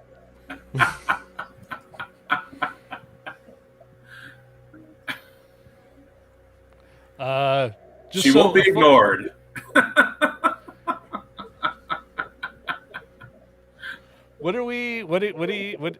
Give us more than laughing and then a quip. We need a descriptor. Well, I didn't want to spoil it for Shawn. I didn't want to spoil it for Shawn. You know what? This is not. This isn't Best Picture. This is, spoil away. Shawn will live. The rest of us are just sitting here watching a guy laugh. This does not make for great television, great Yes, it YouTube, does. great anything. So it's Glenn Close twerking or something, getting up from her booth and twerking for a good second or two. Was just the idea of Glenn Close at her age in an Oscars gown, dancing, kind of shaking Sorry, the say booty. that again. Glenn Close, from Fatal Attraction. Also Cruella de Vil. More recently, she's in her 60s and she's in an Oscar gown. And whoever it was that was doing the stand-up was, kind of goes over and they're talking, and I had the volume down, but she gets up and she starts dancing, like twerking kind of ish, like Miley So Cyrus. I think. So I don't did know. hear you I'm not correctly, a dance okay. expert, but As Eric Thorpe said, Glenn Close did the butt. yeah. Hey, you know what? The woman's having a good time. She's doing her thing. Oh, Probably I'm had not a little too much to criticizing. I drink just, tonight. No, but, The you know, fact that Oh. woman has been able to stay on top long enough that she keeps getting invited. Oh, do we got a winner? No, I was just saying that documentary I was literally just talking about, the Questlove documentary, they just had a commercial for it. That's funny. Oh, that's nice. Speaking of other movies we've been talking about, I think Eric Thorpe about 10 minutes ago mentioned the No Time to Die theme as well. So that's everyone's thinking about that. So that's Yeah. Well, didn't well, they it should have come release? out a year ago. What's that? It was supposed to come out a year ago. A year ago this month. A year ago April is when we should have gotten. Didn't that No Time to song Die. win a Grammy Should've- already before the movie came out? Should have got a lot of things. Like how many films now? Here's a question for everybody. How much of a backlog are we looking at? Like at what point, or have studios adjusted and have slowed down production enough that when they know the theaters are open full, they'll be able to fill the pipe without just something sitting in a warehouse, the digital warehouse, but still a $250 million sitting on their books, earning no money. Yeah. I mean, I haven't seen any movies get delayed recently, so I think things are more or less back on track. Yeah. I think also with Warner Brothers putting all of their stuff on HBO Max, a little bit more of a regular type schedule. We're not going to have as much of a backlog overall because they're not delaying it. I mean, obviously now they're not delaying it anymore. Disney seems to be the one that keeps pushing stuff back, with Black Widow going to July 9th. Yep. Yeah. They just had a commercial for In the Heights. It said in theaters this June or something. They had a definite In date the as well. Heights. But, Which people have already seen already, and I'm very mad about it. yeah. All right. I'm not Yeah, a huge a lot of musical people guy, but have I already want to see seen it. Yeah. Here's an interesting comment, folks. On Facebook, on the current Oscar leaderboard, Glenn, somebody chimed in on my, and I won't say their name, but they felt it was important to say, Glenn Close was awesome, and I don't care what anyone says about it. So take that. Well, and to be clear, I love what she was Close doing. haters. Yeah, he loved it. I loved it. I was laughing with, not laughing at. Yeah. But that's just one of those great things about a live broadcast, where if you would have told me Glenn Close at her age would be twerking on an Oscars before the show, I'd be like, "What are you smoking?" We have our in memoriam segment now. Oh no. Okay, I think that's time for trivia. Yes. Nothing against Yes, people are distract passed us, on and please. everything, but yeah. Let's roll a couple of. How about you throw one for the panel, man? Okay, panel trivia, and this is only the second one that we're doing, by the way. This is only question number 2. So we. I know. So, I was I have a really book worried called we'd have slow Oh, parts, Jim's but come we've only prepared. met this. I've come Okay. prepared. This is up to date until 2001. So just so you guys know. A Beautiful Mind, perhaps? Oh, I like that movie. It was a great movie. My answer So- would be English patient. And you know what? We're actually okay. Let's get this question out of the way, and then Okay. I've got a short that we can throw up, and maybe we can all take a quick little pee break before, because we're about to roll into the last three key ones. So, this is question number 2, and it's a true/false question. Perfect. Oh, I like those. Okay. At tonight's ceremony, when someone wins an Oscar, is it their personal property to do with as they please, including selling it? True or false? That In other words, at tonight's ceremony, when someone gets handed that gold statue, is it their personal property? Can they sell it? Why don't we Sure. all just go on 3? Jim, are you ready? Yep. Okay, 1, 2, 3. No. Oh. False. Yeah, It is false. False. Uh, It's the, not the Oscar- property. Yeah, the Oscars I'll walk myself out. They're encumbered. ENCUMBERED. Encumbered, meaning they must offer the Oscar back to the Academy for $1 So for everything they're after required. 1950. Prior to 1950, you can sell them all you want, but anything after 1950, you have to offer it back to the Academy for $1. Gotcha. Okay. If you want to get rid of it, right? It's you can keep it forever, but if you want to get rid of it or whatnot, you have to give it back to the Academy for $1. Is that correct? Right, like you can't sell it. You can't auction it. You can't sell it. You can't really monetize it. It was Yeah, to so you did- prevent. Oh, go ahead. Sorry. Yeah, no. Yeah, you're right. Go right ahead. Yeah, to It prevent. was to prevent. Like what was happening is some people were selling it, or it was ending up in an estate sale, or even in garage sales at time. And I think it was really just, you got some of the greedy bastards are monetizing it, or they hustled it off of great grandma, and then monetized it. And then some, the sadder cases of it just landing in a garage sale. And I think they were just, we got to protect the brand. I mean, Yeah, the what I- dignity.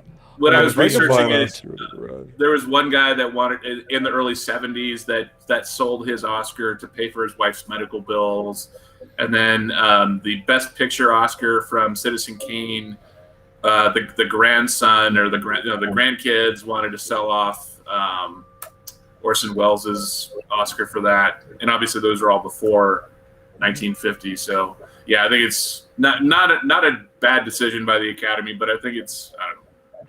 It's a bad look, but I think it's limiting. It prevents some other bad looks. Yes. Anybody ever held an Oscar before?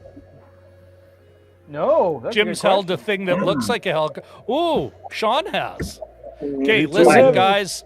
I think you know what? I'm gonna throw up. We've got actually a little channel trailer from Cody that I'm gonna throw no. up, and maybe some folks want to run to the restroom before everything goes a little nuts. So I'm gonna throw that up, and then maybe we'll do some channel introductions.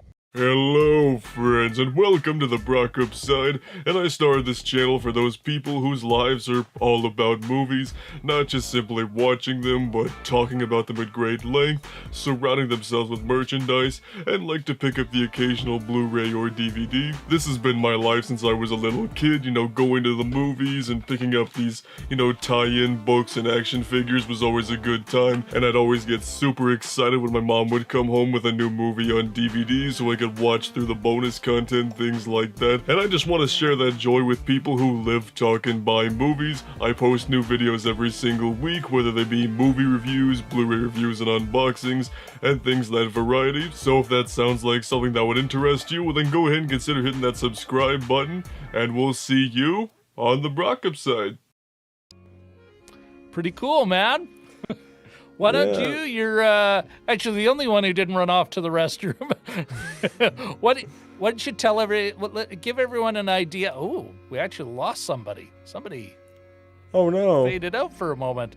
But and that somebody is back. Anyway, why don't you tell everyone a bit about your channel?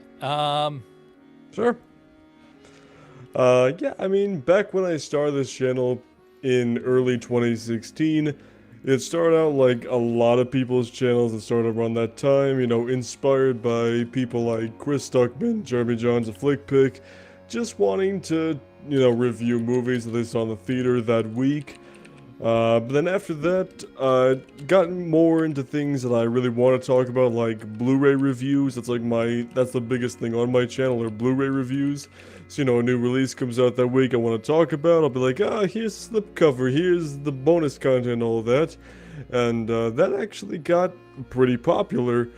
So that's kind of like the big thing, is that I like to talk about movies, but I like to talk about things beyond just the movie itself. So it's more about, like, you know, if you want to pick up a physical copy of the movie after it comes out, or if you want to, you know, pick up some merchandise and things like that. Right now it's mostly about the physical media side of things, but I'm slowly working on expanding it towards more things about the movie. Like, quick little preview, I'm working on talking about video game tie-ins for certain movies, because I grew up on a lot of those things.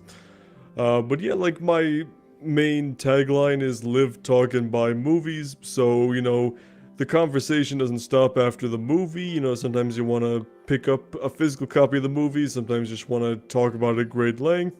Sometimes you want to, you know, wear it on a t-shirt. So that's kind of what I'm all about, is just the fun doesn't stop at watching the movie. It's about talking it, owning it, wearing it, and all things like that.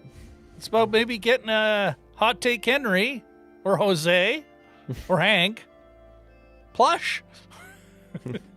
Or perhaps a Funko Pop.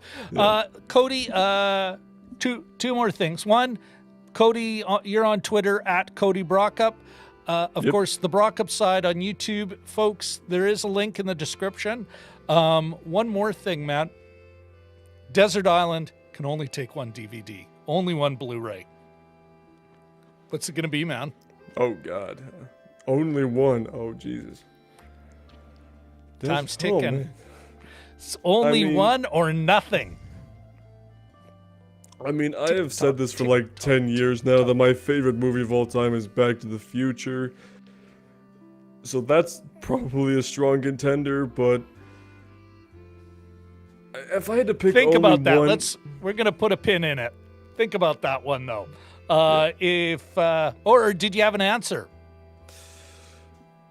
I mean, since I have said for the last, you know, like 10, 11 years, my favorite movie is Back to the Future, assuming I can bring, like, the really cool, like, 25th anniversary box set with me, so I have all the bonus content, then I would definitely pick Back to the Future.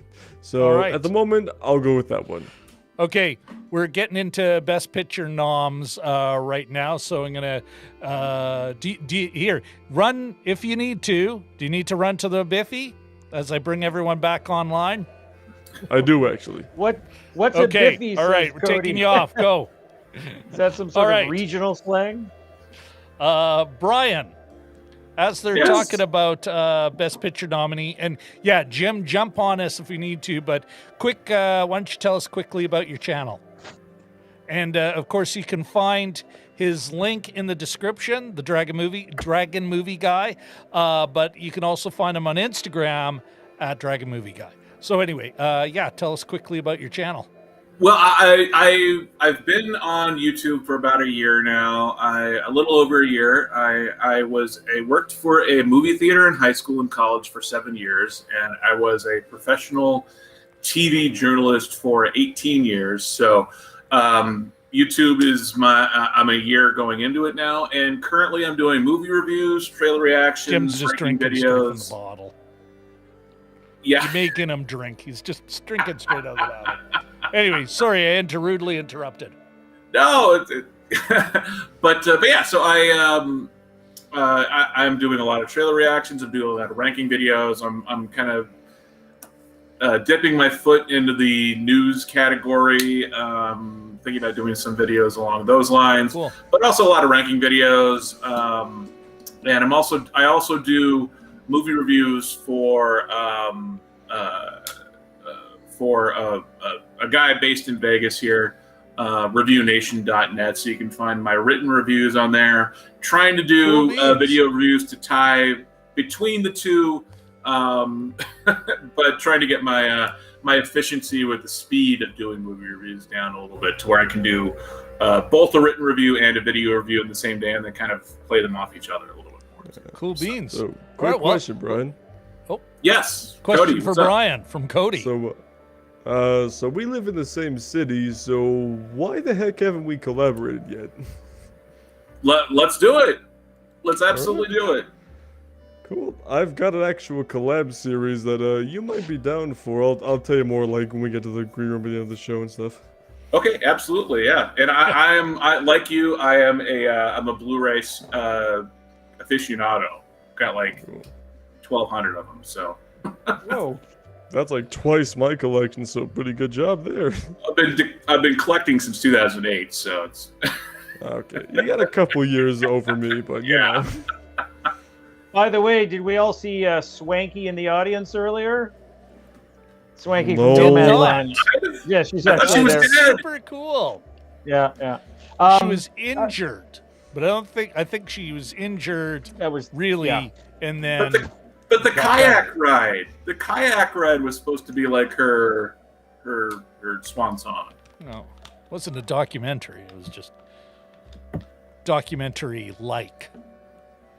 It had truthiness, not truth. Ooh, there's a hot take. My son just shrieked from the other room. He didn't know that Bo Burnham was in Promising Young Woman. So he's Seriously? Oh yeah, gotta watch what? it now. Yeah, like I the love key. Bo Burnham. All right, listen. Based on my read, we've still got 3 awards: actor and actress in leading roles, and best picture. So, and they're doing that now. They're just showing the lead up, and Rita Moreno they have actually introducing it, which is really cool. wow. Yeah, That's kind of cool. All right, what? Boy, Shawn really needed to. He really needed that restroom break. Shawn, pee faster. we I'm He trying. may I'm really trying. be behind. Number Uh-oh. two. Oh, Number no. Shawn, Oh, poop no. faster. More No. info than we all needed. Do a nomad land. Poop in a bucket. God dang it. I was going to do a bucket joke. Hot take. Best hot take of the night. Oh, The steaming That's take. us. The steaming Wow. take. We're classing up the Oscars. A steamy hot take. just And pretend you my can tell headphones we're didn't getting. totally It's fall off getting there. you can tell we're getting late. Say that again, Cody. What? Oh, Just you seem pretend fine. that I didn't just drop my headphones off of my face like that for 2 Yeah, seconds. that's not recorded at all. You can tell we're getting late, even for us. This is reaching the Rob and Brian's first shot No. at. Like we're getting into there. We're 3+ hours now. But we are nearing the end, folks. Stick with us. Would love to, and of course, folks, I will announce it on both on Twitter and Facebook. There'll be a link to the actual spreadsheet once I finalize everything. But tonight you will at least know the working leaderboard, but figures still have to be reviewed to make sure I didn't screw up somewhere in a calculation. Want to make sure that everyone knows who deserves that digital certificate of esteem. We will hold them in. Because, yeah, that's all we're doing. Oh. That's And what, I will personally design that certificate. Will you? Are you volunteering, Cody? Yeah, I love doing Awesome. stuff in Photoshop, so might as well. Oh, fantastic, man. Yes. You know what? My It'll- Canvas skills, are already pushing the envelope, Yeah. So, It'll read the award for dopest Rob and Jim and Rob audience Dopest. member goes to this guy. Dopest. Dopest. Okay, listen, while we're just kind of hanging tough here, might Should be we do a time for couple- one more question, but I do want to shamefully beg for a like. Of course, if you haven't already subscribed, please subscribe. Yeah, and do then last but certainly not least, ringy ding that bell. Jim. My bell's upstairs. What I don't the F know. was that? Who Is that knows? a ukulele? Yeah, it's just Jim on his ukulele doing You know. his thing. Oh, play us the usual Adventure TV Time room at theme. ukulele. Timing is everything. Sean has returned, Sean has Wait, returned and he's amazed and by he's- the winner and he's How got was your he's poop? got an interesting look. Oh my god! because Why is Best Picture? What happened? I don't don't know. think it's Holy up. crap. I think they're just rolling through Oh, it. nope, aren't they? nope, Like, No, nope. no, It just no. came out. They just did the speech. They just did the speech. Nomadland so what do we won. got? Nomadland won Best Picture. Okay.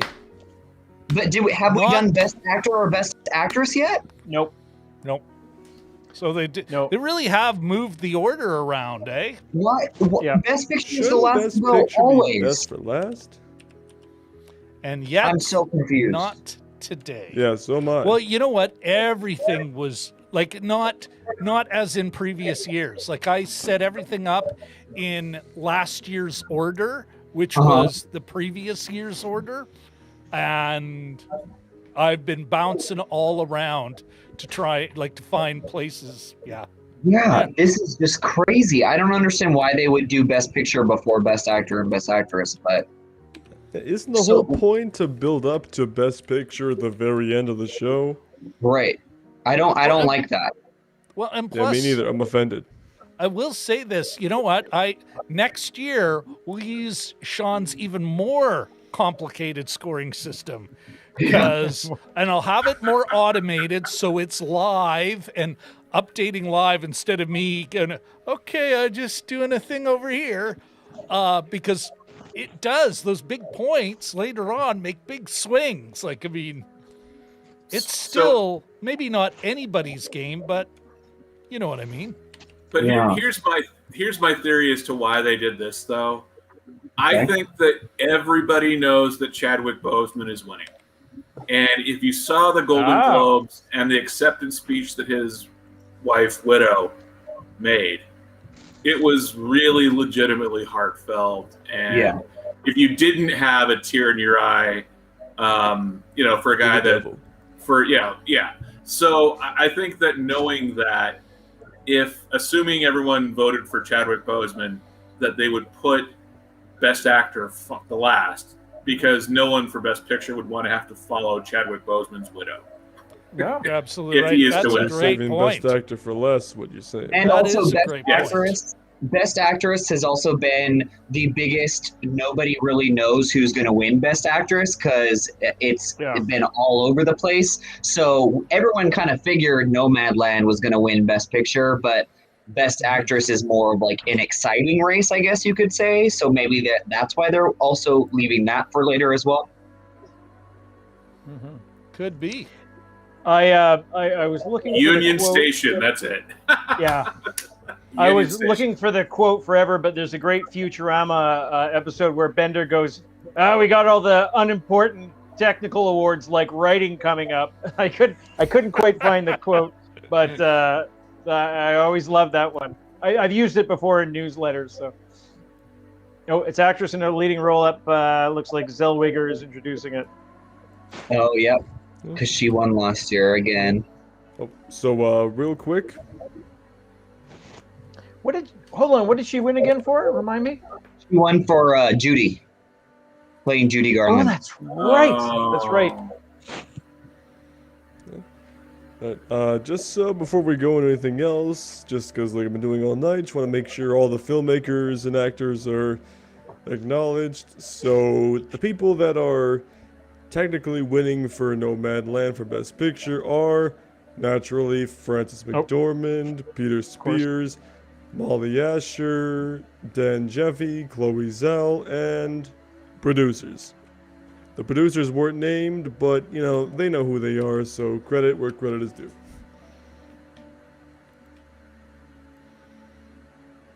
And Frances somebody else says McDormand something. picks up another Oscar. Wait, did she win? No, they're still is- lading up the names. She's the she was the executive producer. Really, Oh, what yeah. like her and somebody else put that deal together.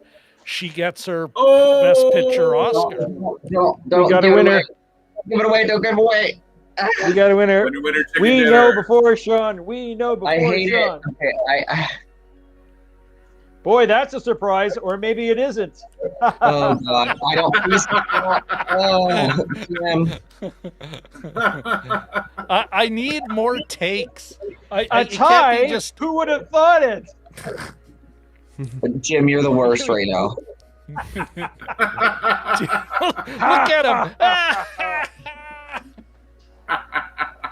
This is where I gotta set up like Twitch, like game streamer replay, where and in slow mo. With big echoey effects, and I need that. Yeah, I need that. That's just that was a very quick speech, though. So what did they do? Which one? Actress, I'm assuming. You know Jim? now, Best Shawn? actors. Yeah, Best actress. Frances You. Frances McDormand. Your favorite one won, Rob. I'm not a There you fan of go. that. She, I think she I gave chose- a good performance, but like I would have Yeah. loved to see Vanessa Kirby, Viola Davis, or Carey Mulligan win that over Frances McDormand. Yeah. Yeah. I mean, that might be a hot take, but Carey Mulligan would have been good. yeah. If it was Carey Mulligan winning it, we could have had a do-over. Could have had a mulligan. Oh! Damn, that sucks. How can you tell we're tired? All the dad jokes are coming out. We're just getting into deep dad joke territory.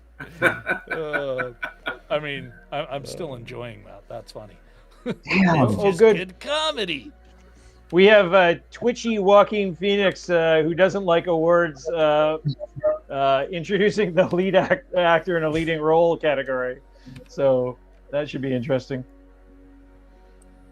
What a weird still of Anthony Hopkins. What's that? The instead of showing video of Anthony Hopkins, they showed a weird black and white Yeah. still sort of like where he's like Richard Lewis, sort of like, you know. When I was a kid, whenever they showed the live people in the photograph, I was always petrified that the actor had died. Wasn't always the case, but when I was watching with my mom years and years ago.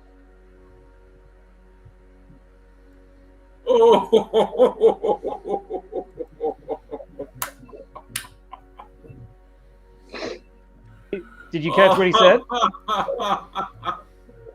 No, I Okay, had you the can't. volume off, You gotta put it out there. It is unfortunate Shawn is on a time delay, Yeah, okay. but you're laughing, and we're all just. That is a tell very us. weird still for Anthony Hopkins. Sorry, what happened? I missed that. It was very quick. Well, because DMG's just laughing, just random laughs. I'm just gonna mute him.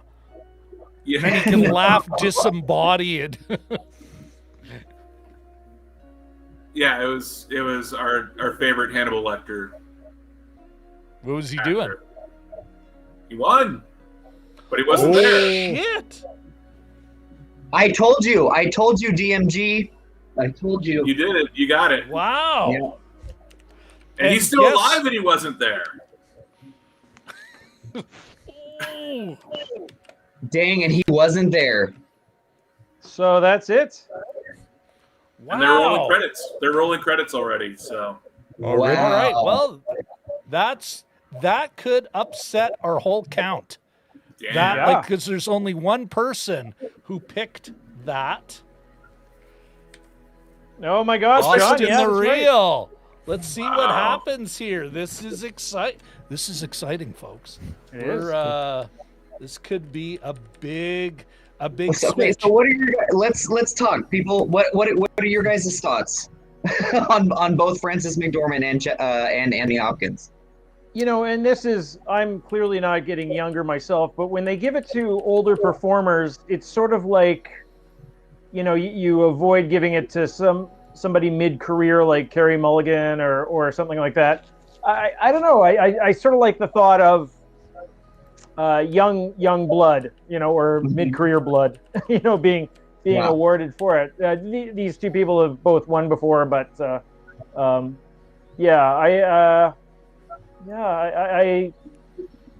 it seems kind of a typical decision. I don't know, but yeah. What do you guys think? I mean, I'm a little shocked that Frances McDormand won for Best Actress. My money was personally on Carey Mulligan, but you know, no shade or hatred towards Frances McDormand. I thought she played it very natural. Like, she came off as somebody that you could very much meet in real life if you were traveling on the road and doing things, you know, like that. So, I mean, I'm not saying it's undeserved, but I would have honestly preferred if Carey Mulligan won. That's just me, though. Yeah, me too. I love that she won. She followed the Reese Witherspoon taking a crap on camera to win an Oscar. With a camera, you know, with a film shot off the shoulder. But Reese Witherspoon did not win for Wild. Reese Witherspoon won her Academy Award for Walk the Line. Did she? Oh, yeah. Yeah. With Joaquin. I'm not sure who won that year, but I'm pretty sure she did. It appears that the stream is rather angry as well. Or not angry, but sort of let down. Well, pissed off is one. I see one comment. Not happy. Katie's got a rhetorical question. Anthony Hopkins is no Richard Lewis, says Vlad 65. Yeah. Now I'm gonna have to actually watch the thing, but it's funny. Our first time doing it, there's a lot. I mean, Rob's dealing with the contest and everything. Holy cow, there's a lot going on. Yeah. Okay. Yeah, I just want to get the leaderboard up. I'm a little shocked that Anthony Hopkins was not in the audience to accept the award, and for them to leave him as the last award and then him not be there to accept it and no one else to accept it in his place, and then just there is a lot of stuff in the chat. Sorry, continue. My apologies.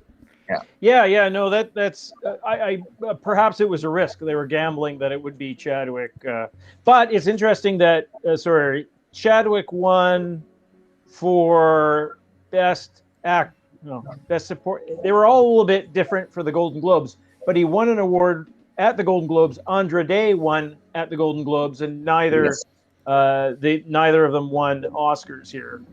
Great. I mean, it didn't all 100% line up. I think Nomadland had a few Golden Globes too, but and then of course you have the multiple nominees. It's been I think this is the right number. I'm not 100% sure, but the Golden Globes has predicted Best Actress correctly for the last 16 years. So this is going to be the first time in that amount of time that they did not predict it correctly. And I wonder how much of that is COVID, the sort of not the typical way that, well, I guess, that's wrong too, because they all get the same screeners, right? Like it's the same folks and they're all getting the same screeners. And there are some strong feelings in the chat. Yeah. Well, and you're right, Shawn. Julianne Moore won in 2014 for Still Alice. Still Alice, yeah. I missed that one. I know they won for something for a while. Was. Okay. All right, guys. I think it's time to throw up our. Okay, I'm gonna say final leaderboard, but subject to review, because but you know what? I want to make sure I did all my math right in that, because I was doing some of this on the fly. That said, let's get into it. Okay, here it goes. All right. There we are. Rob Christensen with 36. Almost, but not quite. Lost in the reel with 34. He was behind. I had moved up on Best Picture. It had a Jonathan, the Man of Movies. I was surprised at how few people actually chose Nomadland as Best Picture. Or no, not Best Picture, Best Actress. No, Best Actor. I don't. No. It was one of these things where I'm like, oh, that puts me comfortably in the lead. But then Shawn, with his out there choice for Mr. Hopkins, almost clawed back Jonathan, Man of the Movies, The Guesstimator at 28, The Upside Down at 24. Solid performance from The Upside Down. Richard L., 21. Great performance from 1/3 of the Balmoral Street Research regulars. Jimbo at 20, Eric Thorpe at 18. Perfectly respectable. Charlie at 15, DMG at 14, The Brock Upside at 13, Katie Fowler at 12. She kind of hung in there at 12. Excuse Me at 10, Zed the Grouch at 10, Maya at 10. Like I said, this is to be confirmed. For sure, that'll be released tomorrow, no later than noon. I'll release the full thing and declare an audience winner. You know what? Because us panelists, we're not. I mean, well, no, I'm the winner, but. So you get the $25 I don't gift need card. Okay. to. Somebody's getting a T-shirt made up, I think.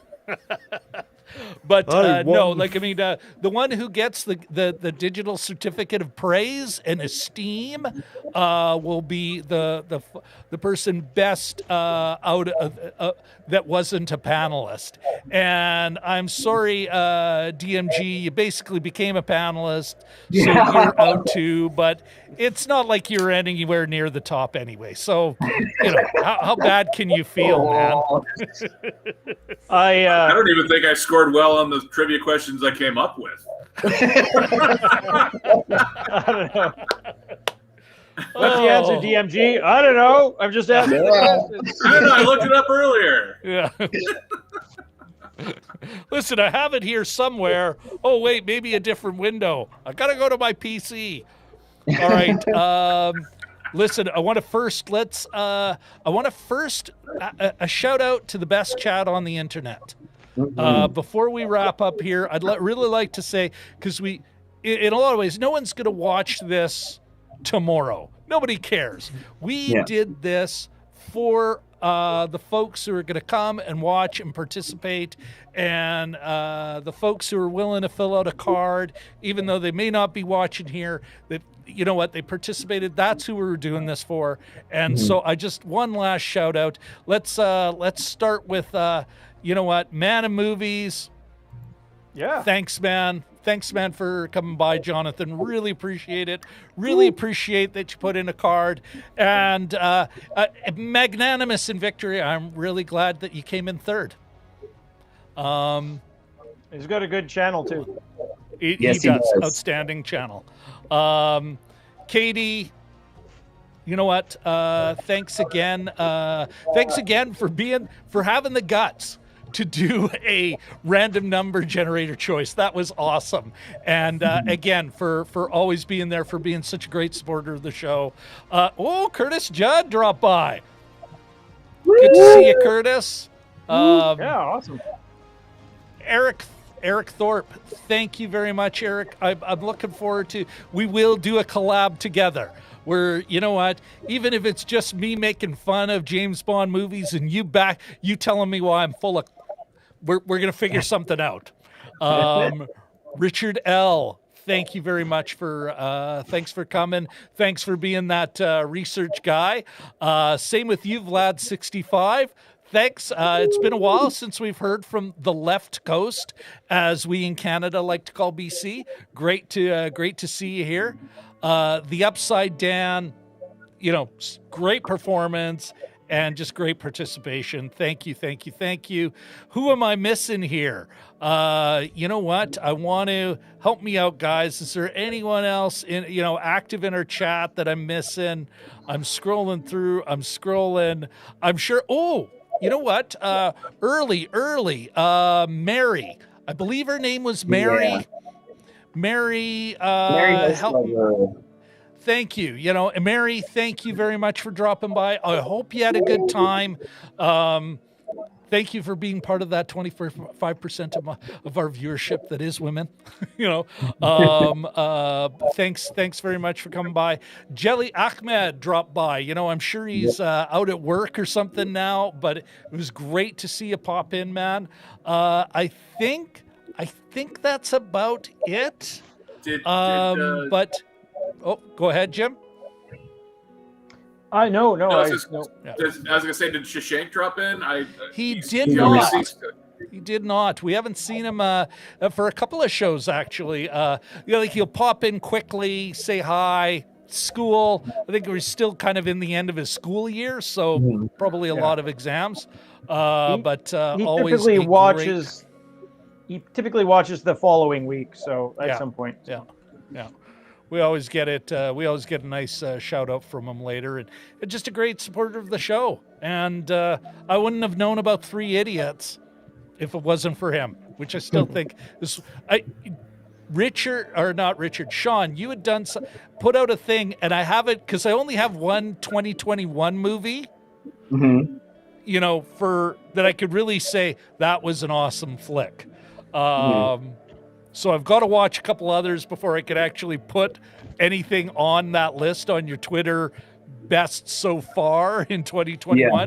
But if I was just allowed to do the last 12 months, Three Idiots would have been one of them. All right, guys.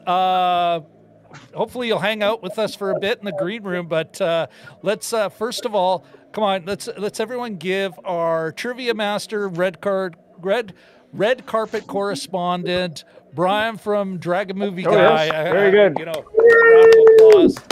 Thanks, man. Okay, we'll send you to the green room. You know what, Shawn?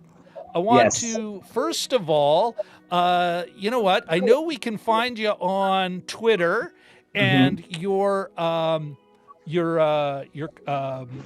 link is down in the description. But why don't you give us a quick what's your channel about? And I know your channel. I keep referring to it. Specific items, because I'm like, that's some great content, even when I disagree with you. But why don't you tell everyone else what can they expect at Lost in the Reel? Yeah, so other than the hardest working man in YouTube film reviews. Best title ever. Lost in the Reel is basically what I try to do on Lost in the Reel is cover as much film as possible, new films. So this year so far, I've been to 5 film festivals, and I try to continue to go to all these film festivals and share with the film world, the film community, what these new movies that are coming out this year, what we can be excited for. So that's been a really great time talking about films that haven't come out yet. And I really like to talk about hidden gems as well. That's my thing. I love talking about movies that no one has heard about before. And then last but not least, what I have coming up on Lost in the Reel, I have a very, very exciting project that I am working on that will be announced in the next couple of weeks. Awesome. But so it's a surprise right now, but definitely be prepared for it. Groovy. Well, again, folks, link in the description. Click on them, subscribe, ring that damn bell. All right, Shawn, I'm going to send you to the green room, but we'll see you there in a second. Cody, again, thank you so much for participating. Thanks for doing that digital certificate of appreciation and praise and esteem for our winner, our actual audience winner. I believe it'll be Jonathan, Man of Movies. That said, we'll get that confirmed. again. And folks, yes, I'll make sure that there's a link, or I'll pin a link to the spreadsheet. Sans specific identifying information, but just so you can do the math yourself if you'd like. But yeah, Cody, thank you very much. Did you have a good time? Oh yeah, I had a lovely time. You know, minus that one part where my camera battery died and I switched my webcam, but my computer wouldn't pick up the webcam for some reason. But yeah, I mean, other than that, great time. Always love being on this show with you guys. So. Oh well, thanks very much, man. Yeah, and hey, you looked great. You looked great then. You look great now. It's all about the tie, baby. Yeah, absolutely. All right. We have Shawn and Cody on for their hair. Because it's not like, just for your hair. Holy cow. It's not like I'm sporting a big coif under the chapeau. Yeah, and I saw neither. you look like that. That's what happens when the hair light and the main light, it actually picks up and shines right into your eyes. This is why I wear the chapeau. I'm thinking about your safety. All right. Okay. Okay, man. See you in the green room. Jim. Yeah. I am so effing happy you didn't have to work crazy late.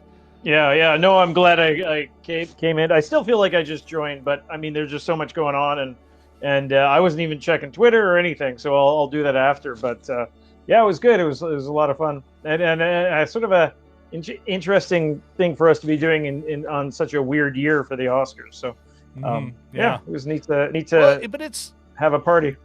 We've done this for a year now. We're moving into a second year. Definitely. Given that our show tracked how this thing was played out, I think it's apropos that we did a party and got a little dressed up and had some fun with our new friends, both local and in the chat, and who could make it as panelists and collaborate with. You know what? I just want to say, Eric, it's just, I call it the green room. We always chat a little after. That's when I let them all complain about what a crappy producer I am. I don't like any of that actually on screen. No. Anyway, you know what? Again, I don't know. Do we have anything else anything else you want to say before I turn down the music and I throw on the credits? Oh, it was really good. Why don't we leave at the same time then? We've never done that before. Good. Okay. Let's do that. Thanks, folks. Next week. Thank you. I've been in your waters. I'm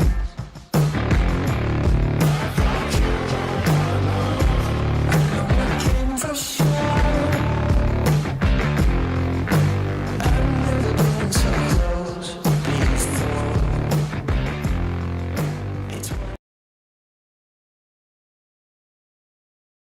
Yikes.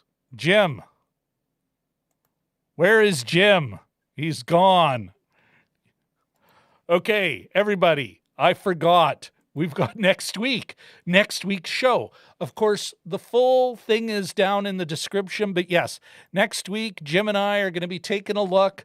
We've gotten out all the high-end, fancy, thought-provoking cinema, and we're going back to movies. We're going to be doing Love and Monsters, a rather small pick, but plays, swings with a big stick.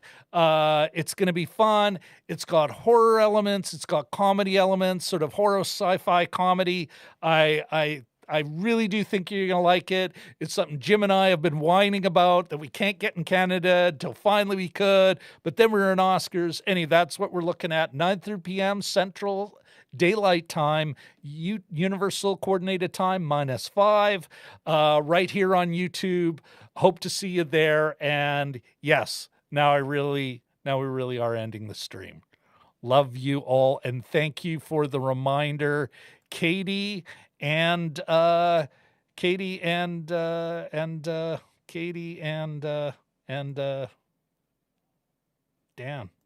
You're all lovely. All right. Who else? What else? Dan, you and I will chat. Yes, Eric, you can do that with us, maybe. All right. Upside down.